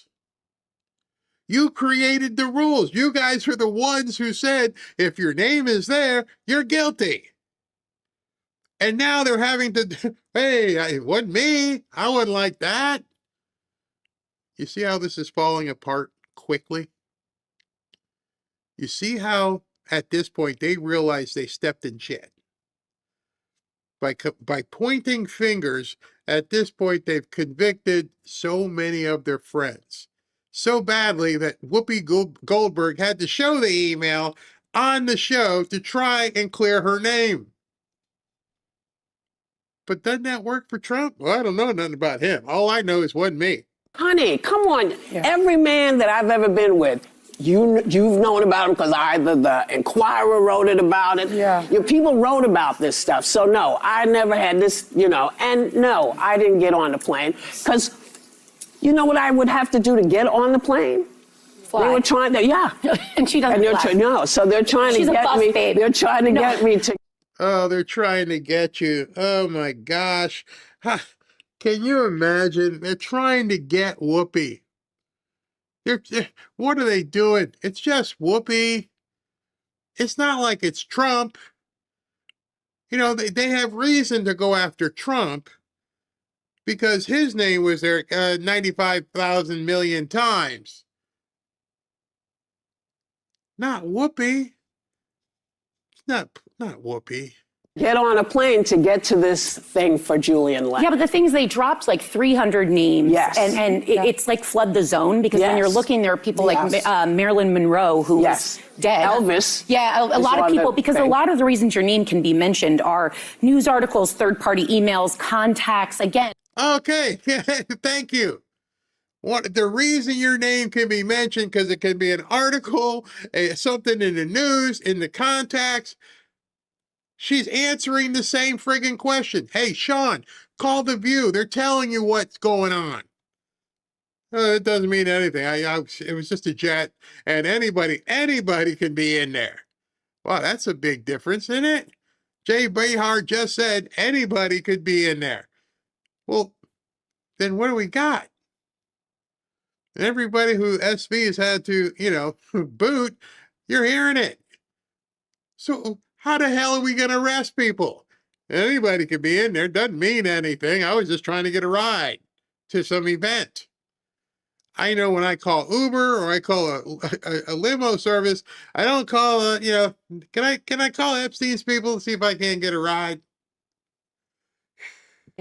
Wealthy, famous people often cross in professional and social circles, so that's not the surprising part. Oh, we're a big deal. We just cross in these circles that you people just never get to cross in. It's insane. This is where we are now. And I sit back and I think about, people ask me, Barry, why don't you talk about it? I'm like, what am I talking about? And people are so emotional. They are so pissed off. And they'll come at you in chat and say all kinds of crazy things. And I'm like, they can't even talk about it. Where this ends up, I don't know. But I'll wait and see what Trump does.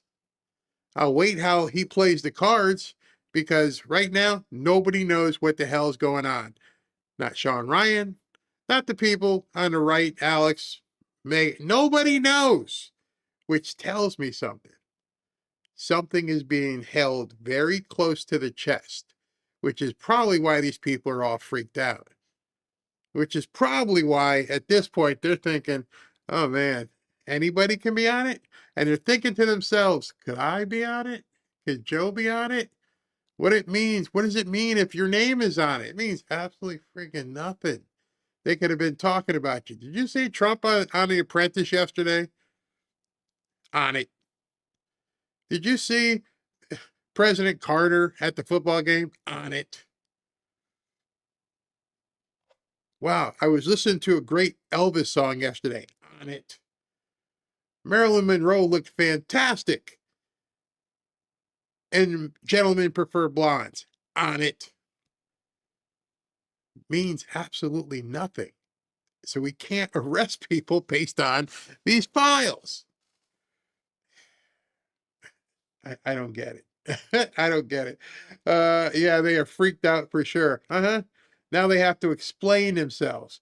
But do nothing day to day for children instead of complaining why they don't actually make a change. Yeah, as I've said many times, you can call Tim Tebow's Foundation. You can call Tim Ballard. You can try to sign up to help rescue kids right now.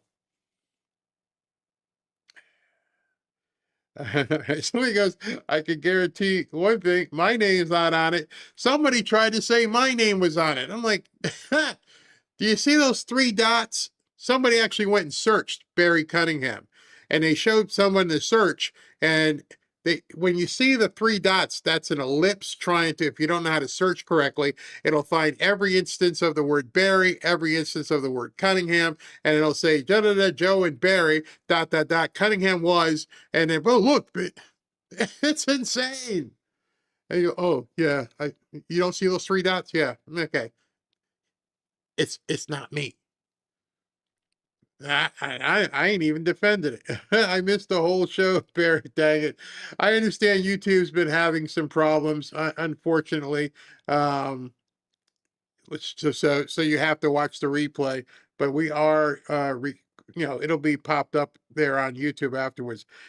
Like she would even be attracted to Trump. They were talking about her being attracted to Epstein. It's ridiculous. Absolutely ridiculous.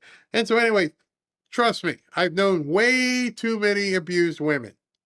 I went to high school with 3 kids in my class who were abused by one of the priests at my Catholic school. I never knew until a couple of years ago. I know people who have been abused. These people should be swinging from trees. They should, by their toes. But how do we get them there? See, every time we talk about this, people freak out. Barry, you're being a protect. No, I will be the one to raise the rope. I will be the one to pull it as we're stringing these people up. Tell me how we get there. I would gladly flip the switch. Tell me how we get there. See, I want to concentrate on helping the kids who are in danger now. Because if these victims don't even want to, truly be victims, what the hell are we supposed to do? It's all here, not here. Because I can show you some stuff that'll make your toes curl. Tim Tebow put out a video that, you know what? Should I take a chance here? No, I can't take a chance on YouTube. I'll do it tomorrow or the day after. Maybe Thursday after the rally. We do a rumble jump over. I'll play you a video. I'll play you a video that gives you concise evidence. And he tells a story about what happened to the guy and everything else. That's, you think you got some emotion? Wait till you hear what Tim says. These letters don't mean anything. When you hear how he describes something, brought me to tears. You'll pray, and you'll realize that's what we need to be focused on, rescuing right now. All right, so before I finish up here, let's go out on a lighter note. Ready? Here's the big finish. 10 stories that you just gotta hear. Number 10. For those who have watched budget after budget, it is tempting to assume that we are engaging in the same dance as our predecessors. Let me assure you, nothing about this is typical. That's why our solutions won't be either. There are two paths to bridge this gap. The first is the most sustainable and the fairest path. This is the path of ending the drain on our city and raising taxes on the richest New Yorkers and the most profitable corporations. The onus for resolving this crisis should not be placed on the backs of working and middle-class New Yorkers. Except it is. It should not be placed on the back of working-class New Yorkers. So I'm going to show you something that he's doing. This man has decided because he can't do any of the free stuff he wants to do, that he's going to raise the property taxes, or as you'll hear in his words, raid the property taxes. He's raising them 10%, 9.5%. Imagine right now if your property tax went up 10%. There it is. And New York City's migrant spending tops 10 billion as Mamdani proposes another $1.2 billion budget. Mamdani plans on spending another $1.2 billion next year on migrants arriving in the Big Apple, according to his preliminary budget proposal.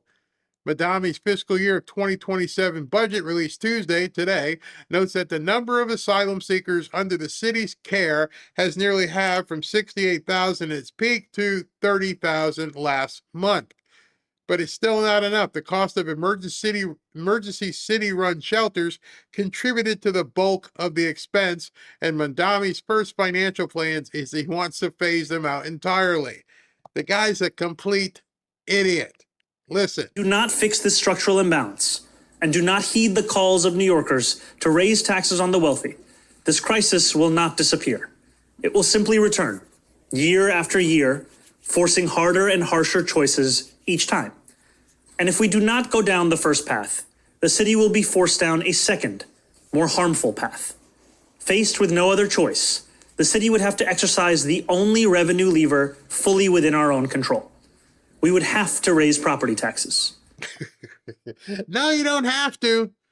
You can decide not to give away the city to these people, or rather evacuate the city if you're going to charge people more income tax and raise their property taxes.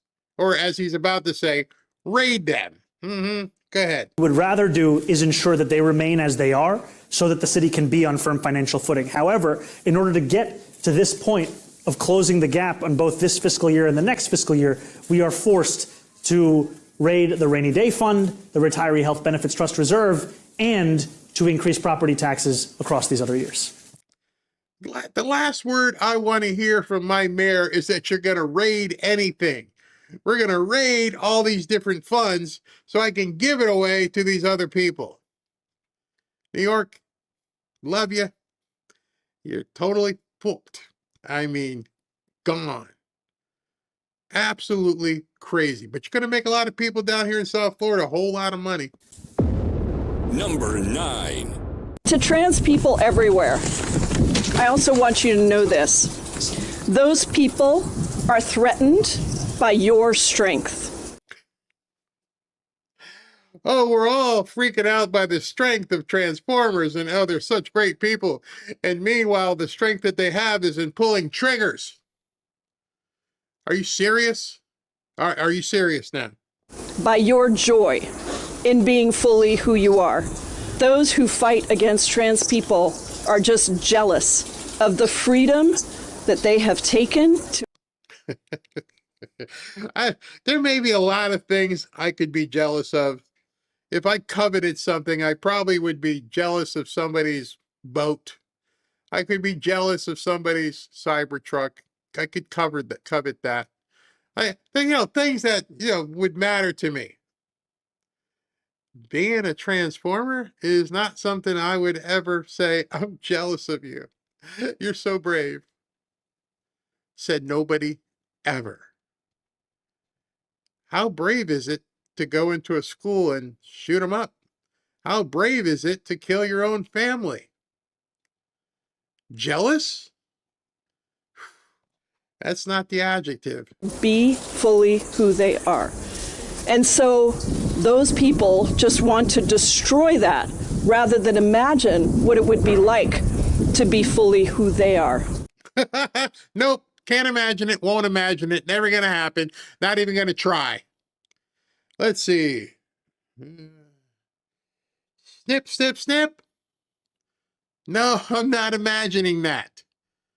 There's nobody I know personally that can imagine, I wonder what it would be like if I just, lopped off the junk and decided to put on the wife's clothes and, go full Miss Doubtfire. I can pretty much say nobody straight with a mind is imagining being a Transformer. I don't know. I could be wrong. There might be some of you. Any of you guys here thinking about it? Fantasizing? Wish you could just lop off your junk? Or if you're a woman, want to have a piece of salami hung on your waist? Can you imagine that? Wise words from our young people.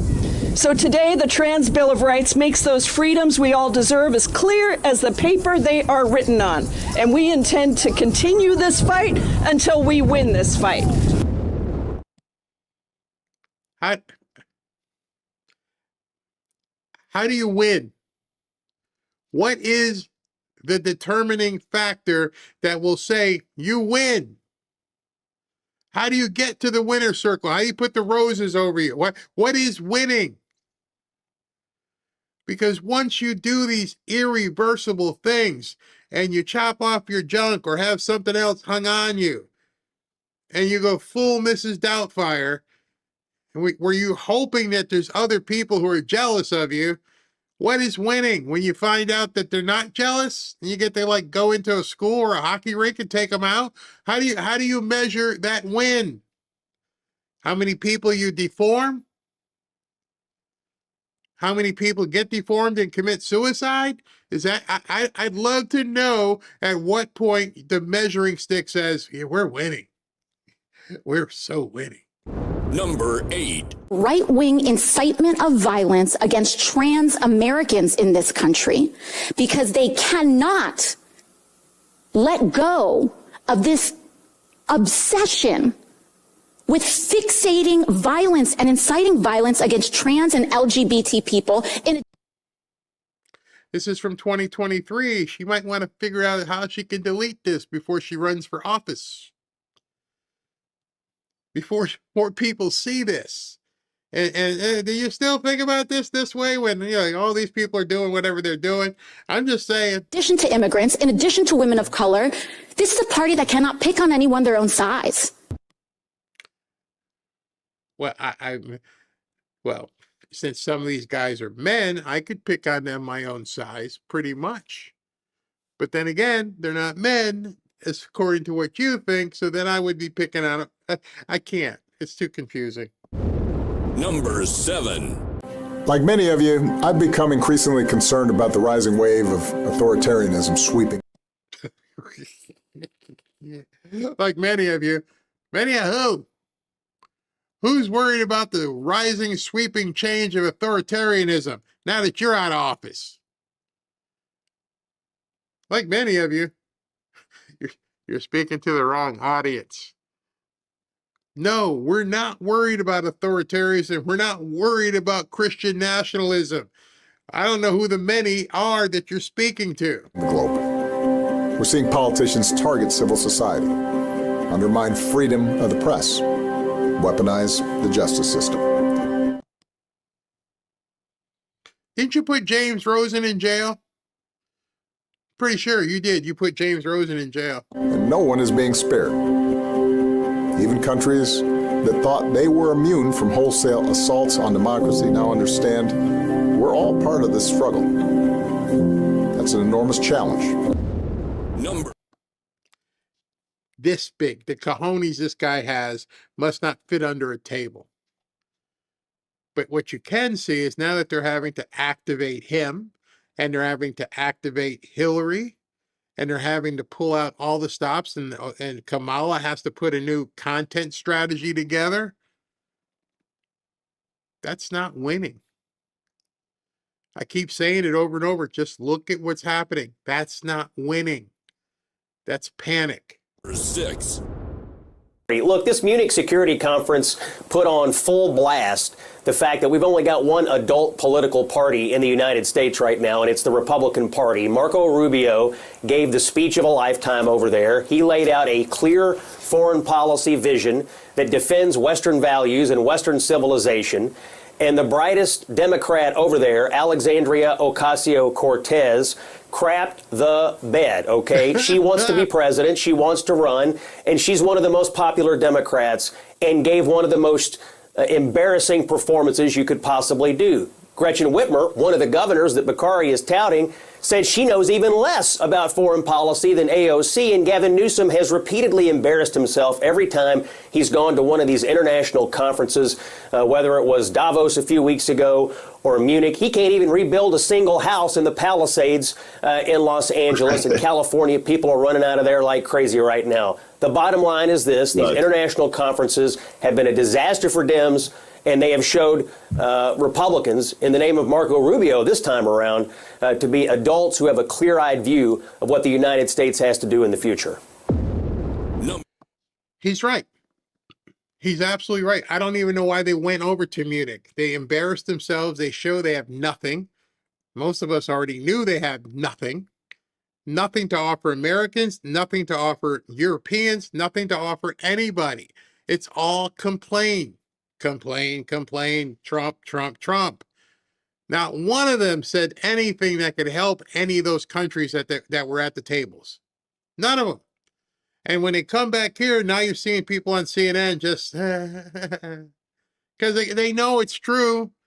There's no way to combat the word salad. I can't even call it word salad, word vomitorium that she came out with. Number 5. Gloria voted in the last election. She's 100 years old. Yeah, born in 1925. Still kicking. What do you think about over 30 people are registered to vote in this UPS store right here? Is that a little strange to you? Is it through P.O. boxes? Oh, white liberal women are the worst. They're absolute worst. What's the big deal? I mean, it might be 30 people living inside those post office boxes. Yeah. I don't know. What are you trying to do, or what are you trying to prove? Yeah, so you have to re-register where you live, right? Where your primary residence is. And so if you've got a primary residence that's a UPS store, there's a real tiny houses, inside the UPS store for people to live in. Probably. What's your guys' affiliation? What's your affiliation? Intelligent people? I come from a group of people who have brain cells. You don't want to comment on anything they just said. You don't want to comment that there are a whole bunch of people registered to vote at a UPS store, and you're more concerned of, well, what's your angle? What are you doing here? Nick Shirley, could you live inside a P.O. box? No. So do you think it's a little strange that here in California you have lots of people who are registered to vote from these P.O. boxes, meanwhile you don't even have to show your ID when you go and vote? I don't want to be part of the whole MAGA storyline. Thank you. This isn't... I have nothing to offer here. I'm a blooming liberal white woman idiot. I don't want to be with the MAGA storyline. Well, create your own storyline. Just answer the questions. There's people, anybody living in here? No, they're just post office boxes. What's the law? You have to have a residential address. Where are these people voting? I don't want it. Don't talk to me about it. Anything goes as long as we can beat these MAGA people. MAGA storyline, man. This is just a straight up fact. Number 4. How much oil can Venezuela sell on the market that can either benefit that country or the United States in this energy push? All right. Now we're going to have something good here. Numbers that get thrown around. I want you guys to focus in on this. So they're talking about how are we making money from Venezuela? How are we getting the bank? How are we selling the oil that we're seizing or whatever? Are they still pumping the oil? We're still getting it? You wouldn't know because most people in the media aren't talking about it anymore. See how many times Maduro has been mentioned lately. You can go out and search Maduro. See how many times Venezuelan oil. They've stopped talking about it. Even the people on the right. They don't want to talk about the massive win that this Venezuelan thing is. And it's even getting better with nuclear. Oh, an enormous amount. We've sold about $1 billion of oil so far. We've recently signed agreements to sell about another $5 billion worth of oil in the next several months. So you're talking well north of $10 billion a year. This is enormous revenue. Are you hearing this for the first time? Go ahead and put in here if you're hearing this for the first time that we're selling billions of dollars of oil from Venezuela. Nope, nobody wants to talk about it, huh? You see what I mean? I hope you're starting to see. People aren't talking about the good stuff. Oh, you're going to lose in November. It sucks. Well, we're selling billions of dollars of oil and the gas prices and the oil prices are coming down. Don't talk about that. We only want to talk about the Epstein files. So the billions of dollars of oil don't matter. Nope, not at all. Gotcha. To start to rebuild a country and a society, reestablish a free press and a representative government, and bring a specific kind of crude that American refineries were built to run on in the 1970s. It'll actually help asphalt production in the United States as well, making road building cheaper. This is a win all around and a transformation of a country without any American soldiers on the ground and without any American taxpayer dollars. Think about that. We are getting the influx of billions of dollars without any boots on the ground at no cost to America. It is pure upside. And nobody knows. Nobody's talking about it. Doesn't matter. Democrats are going to win the election in November. And I'm thinking, huh? Why are none of the people who are the panicans and black pillars even talking about this? I bet you most of you are hearing about this for the first time right now. And you got to be wondering, why is nobody ringing the bell about this stuff? Why? There's so, I could do this all day. I can put these 10 spots together and go, yeah, I bet you haven't heard this. Bet you haven't heard this. But, oh, I know you ain't heard this one. Why is that? That's what you need to leave here tonight is why is Barry showing us stuff I don't hear anywhere else? unless you watch these specific shows. This is way out of the box, groundbreaking Trump diplomacy. President Trump promised to unleash American energy and initiate an American nuclear renaissance. That's pretty awesome. That's next generation technology, the power for 5,000 homes flying in the belly of a C-17. I'm sorry. That was a 1.5 gigawatt moment. Did you catch that? Were you typing? Did you not hear that? Let me rewind about 5 seconds so you can hear that over again. Ready? Listen to this. That's pretty awesome. That's next generation technology, the power for 5,000 homes flying in the belly of a C-17. They're flying around, and you're about to see, they're flying around nuclear reactors inside of C-17 airplanes that could power 5,000 homes. That should be somewhat news-breaking. That should be people going, what? 1.6 gigawatt? Yes, 5,000 homes being fueled by the energy inside of one airplane. I heard that today. No, that can't be right. Are you serious? Yeah, they're serious. That thing will be assembled and running, 10 or 12 weeks from now, something like that. I don't want to promise a specific date, but that will be up and running quickly. There's many companies doing this, and we're partnering with a lot of them. But yes, getting the government out of the way, some smart regulatory reform, and just some basic partnerships with private industry. And nuclear power is coming back in America, and it's going to come back strongly. What does that do to our electric bill? Ultimately, of course, it'll drive it down. It'll drive it down. I mean, the answer to energy is always more. If you have more energy, you have lower prices, more opportunity, more businesses, and higher wages. So we had 4 years in the Biden administration trying to shut everything down in the world of energy, and now we're trying to set everything free. And nuclear will be flying soon. So the answer to energy is more energy, is what he just said. It's so simple. Just create more energy, and your electric bill and your gas prices and your liquid natural gas will all get cheaper because there's more of it. Again, draw the contrast. Biden, Kamala, Obama. Nope, nobody decided, let's make more of this stuff. There's a novel concept. Why don't we just make more energy? How do you make more energy? You drill and you create something like this. In our awesome American military, in a C-17 plane, a 5 megawatt Valor Atomics nuclear reactor was just flown from LA to this Air Force base here in Utah. President Trump promised the American people that he would unleash American energy dominance and that he would launch an American nuclear renaissance. And he is delivering big time. We are working towards a different future, an arsenal of freedom built by acquisition agility.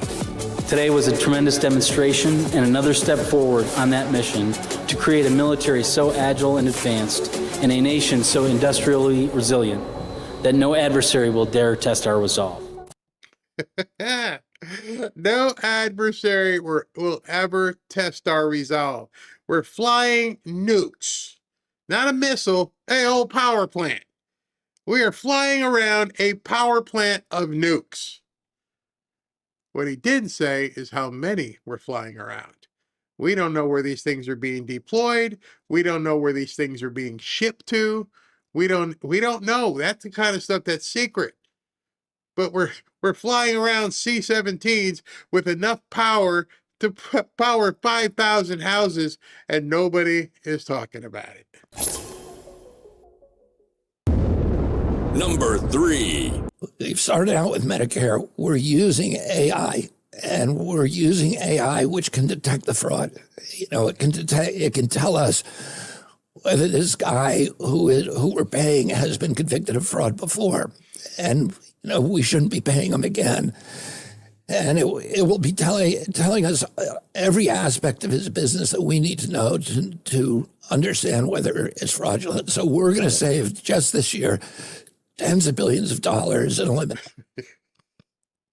You see, one of the problems is the numbers are so big, people aren't picking up on it. we're going to save tens of billions of dollars just by using AI to help find where the fraud is. Tens of billions of dollars just comes out of his mouth in an ordinary sentence. We're going to save tens of billions of dollars. Hold on, man. Stop. Pump the brakes and tell me how you're going to save tens of billions of dollars. And with everything that's gone on for the last 5, 6, 7 years, how is this even possible? How did President Trump turn a switch and all of this stuff happen? Meanwhile, too many people are looking over here. They want you looking over here for some reason. They don't want you paying close attention to how the country is being rebuilt. Remember that. Fraud in Medicaid. And they used to pay it under the Biden administration. The system was called pay and chase. So if they sent in a fraudulent invoice, even if we knew it was, the HHS knew it was fraudulent, they would pay it. Remember, way back, if you've been following me, that he's talking about Wally the Nigerian. Don't even verify the invoice. You get an invoice, pay it. What business does that? What household does that? Don't even check. Don't verify it. If it comes in for, $5 billion, just go ahead and stroke the check. And that was how the Biden administration ran, maybe even other administrations. And now you had the gall to stop and look and see who's getting paid. Oh my gosh. And now we're finding out. These people have been stealing us blind. And then they would put the inspector general to go claw it back. And of course it wasn't there, but so they never recovered anything. Oh, I see. Now we're not going to pay them anymore. If they're fraudulent, they're not going to get a check. We're going to save tens of billions of dollars just this year, and we're going to save hundreds of billions over annually from now on. Just casually. Yeah, we're going to save tens of billions this year and then hundreds of billions. Get to the point where we don't have to pay taxes anymore, because it's coming. Get to the point, and all these people were saying there's no way we can win the midterms. What do you think would happen if President Trump said, I'm going to be working now to eliminate income taxes?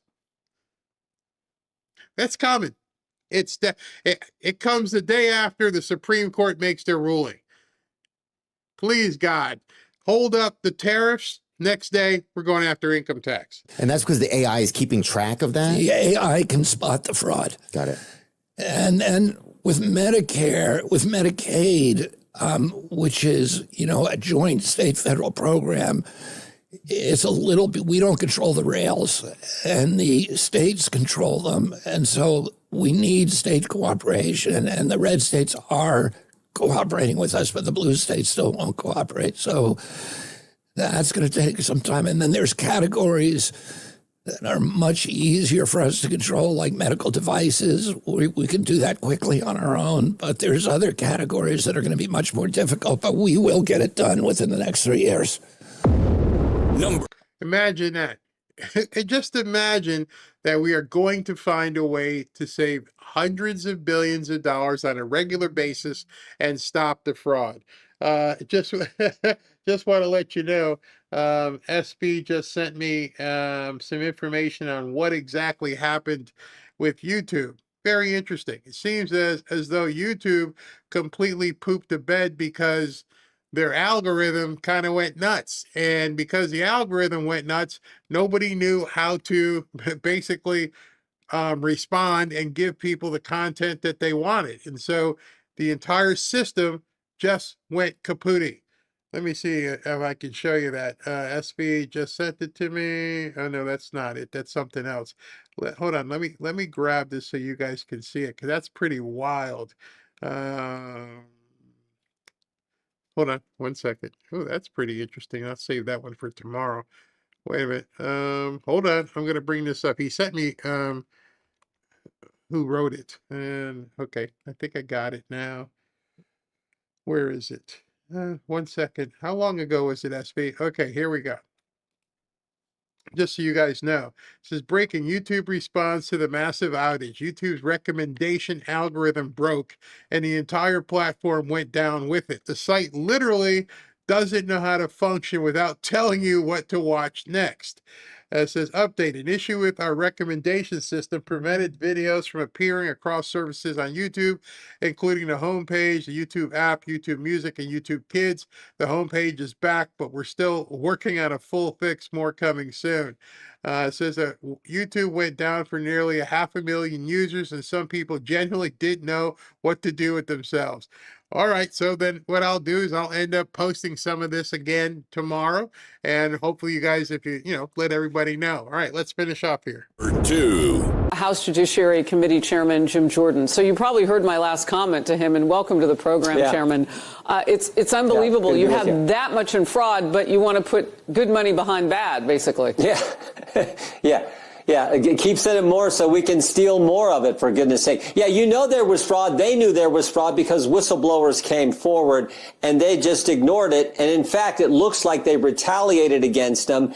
And in many ways, I think they actually assisted the fraud. It wasn't just like we're going to look the other way. They actually assisted the fraud because we know the Attorney General up there, Mr. Ellison, met with the people who were in charge of this Feeding Our Future program that stuck a bunch of money in their pockets and never gave any meals to kids. He met with them, and then he got political contributions, and then the money kept flowing, of course, to this organization. So, and the other reason this is real and they knew about it, Tim Walz isn't running for re-election. If it was Republicans' fault, if it wasn't really his fault, if they didn't know about this, if there hadn't been whistleblowers come forward, he would be running for re-election, but he's not because this thing is real. And finally, here's the good news. The Justice Department has named an assistant attorney general to combat fraud, Colin McDonald. So they are specifically putting in place someone who's going to have staff and go after this across the country because it is truly billions of dollars of American taxpayer money. Look, talk to me about the future. And I'm not talking about the future of feeding our... Number. How do I say this? You can see so many things happening at once. So many things that are happening good, and they're deflecting away from it. These people are caught their hands right in a cookie jar. They've been stealing. We're recovering hundreds of billions of dollars. We're flying around nuclear power plants in an airplane that can basically provide power for 5,000 homes. We don't even know how many airplanes are up in the air with this stuff. We've got a bamboozle weapon that can discombobulate you. We're doing all this stuff. But for some reason, people keep pushing back over here. And now they're going to go after Christians, and they're going to go after your dogs, and everybody's a racist. 1. Society was violent from 2,500 years ago. It's so interesting that you said that, because right before we went to break, you asked me what country was I living in. This one that we just went through. You should be the country that did here. The country that just did what they did. So for you to sit here and act like you just didn't say, what country are you talking about? What country, puts people in jail wrong? What country enslaves folks, which is pretty much the private prison system? What country does this? You can't possibly be a history buff and say that as well. Let me give you how bad it can be. The Romans used to burn to the ground. You can't never give me how bad it can be. You can't never give me how bad it can be. It's 2026. You're on television. You got a full head of fake hair. You're probably getting paid to be on CNN. No, it's not bad for you, honey. Can we drop the whole street attitude as though you're having so much oppression? Can we drop that? We understand, black people right now, if you're not doing well, unless you're on drugs or you're some sort of mental affliction, you want to be Mrs. Doubtfire, there's nothing holding you back except yourself. Nothing. And she's proof of her own BS. Nobody knows who the hell you are, but you're on television and you're obviously being paid. You could never give me how bad it could be. I live it on a daily basis, baby. I live it on a daily basis, honey. They were bad. I live it on a daily basis. Let me ask you a question. She look at all like, things are bad for her? I live it on a daily basis. Really? You don't look it. On a daily basis, you can never tell me how bad it could be. But I would encourage you to actually be the history buff that you claim that you are, and really get some understanding. It's not about me. I'm not going nowhere. I'm staying right here. You don't need to give me no visa to try. Kevin, I think the question here would be, guys, we don't have a ton of time in this segment. Go ahead. That? I think every metric, every 24 months we go through this debate over and over again.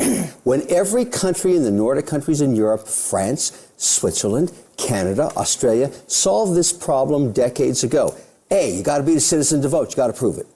We all agree at the table on that one.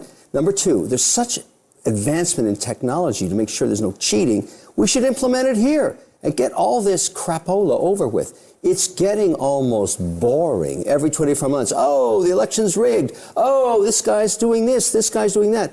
No other country has this narrative. Kevin, Nobody. I agree with you. It is getting incredibly it's ridiculous. boring. We talk about this all the time. It's incredibly boring, but it's also not an actual problem. Like when you look at the statistics, illegals voting is not an actual problem in this country. You do need. You're answering your own question. If there are liberals out there who feel it's not a problem, then what's your problem if we do it? I mean, you don't get in an accident, but you put on a seatbelt. You don't like bugs, so you have pest control that sprays your house. And they call up every once in a while, hey, do you need us to come out there? No, I haven't seen any bugs. All right, but we're going to come out and do the exterior. At least that's what they do down here in Florida. What's the problem? No skin off your back. No big deal. Why are you worried about a problem that you say doesn't exist? If we believe so, wouldn't you like us to have some protection? I don't get it. To show ID you agree, to be if able you're not to vote. a citizen, it is 0. you can't vote. I would agree with that, but let me help but that's out. not what the problem is. Gotcha. The problem is that we have 0.001% of people that are illegally voting. The Heritage Foundation said that 3 related fraud cases since 2017. The Brennan Center for Justice says there's 100 confirmed instances since the 1980s. This is not a real problem. The problem the Trump administration is trying to solve is that they are not doing well. They are not going to do well in the midterm elections, and they are coming up to it to find a reason. Yes or no? But that's not the question. It's already illegal. No one is doing that. It's already illegal, so we don't need another law. You mean like bank robbery? It's already illegal. How about smoking dope? How about, rolling up a big fatty? It's already illegal. They're losing it. There's no way for these people to move forward. They're defending a problem that they have to have. That the problem has to be there for them to win. And you're seeing the last vestiges of this clawing that they're trying to do to keep people from even looking at it. Don't even look at the illegal voting.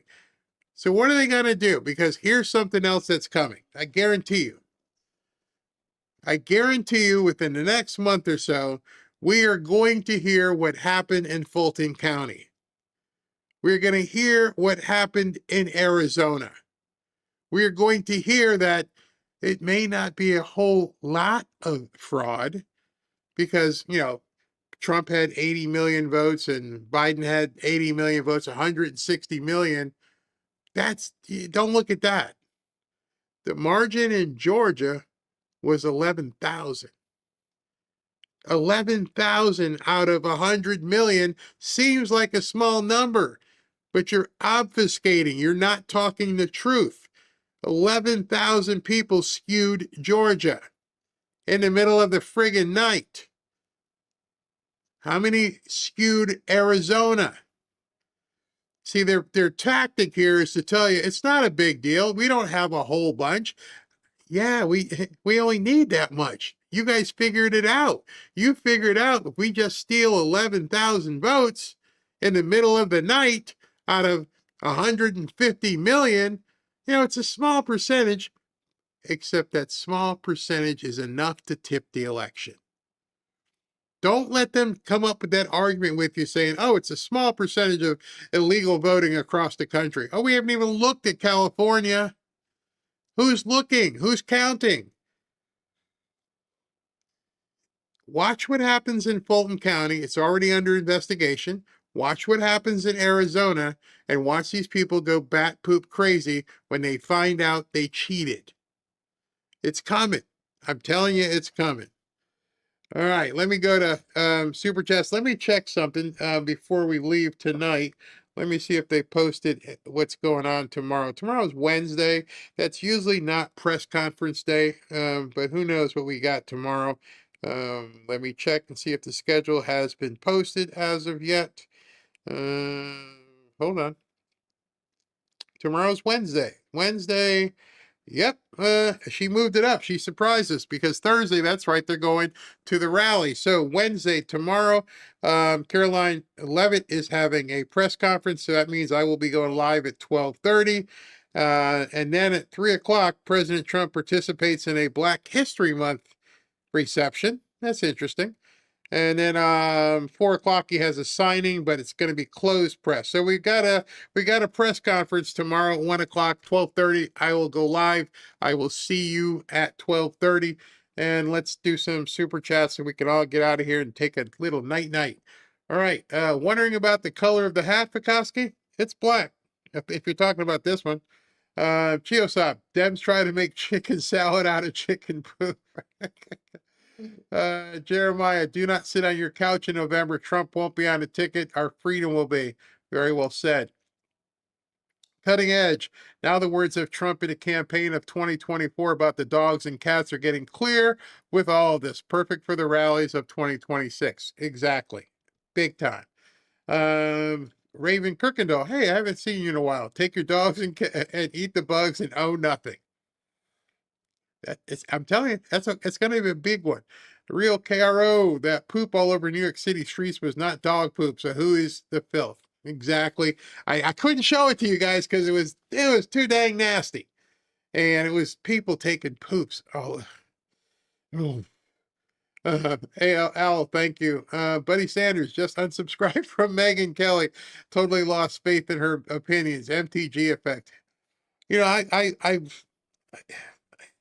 I don't understand why she would attack him. I mean, obviously the guy loves animals, and I would prefer my animal over Islamicism, whatever that word is. Megan, crazy. Brad, come for my dog. You may not like my other pets. Ah, I like that.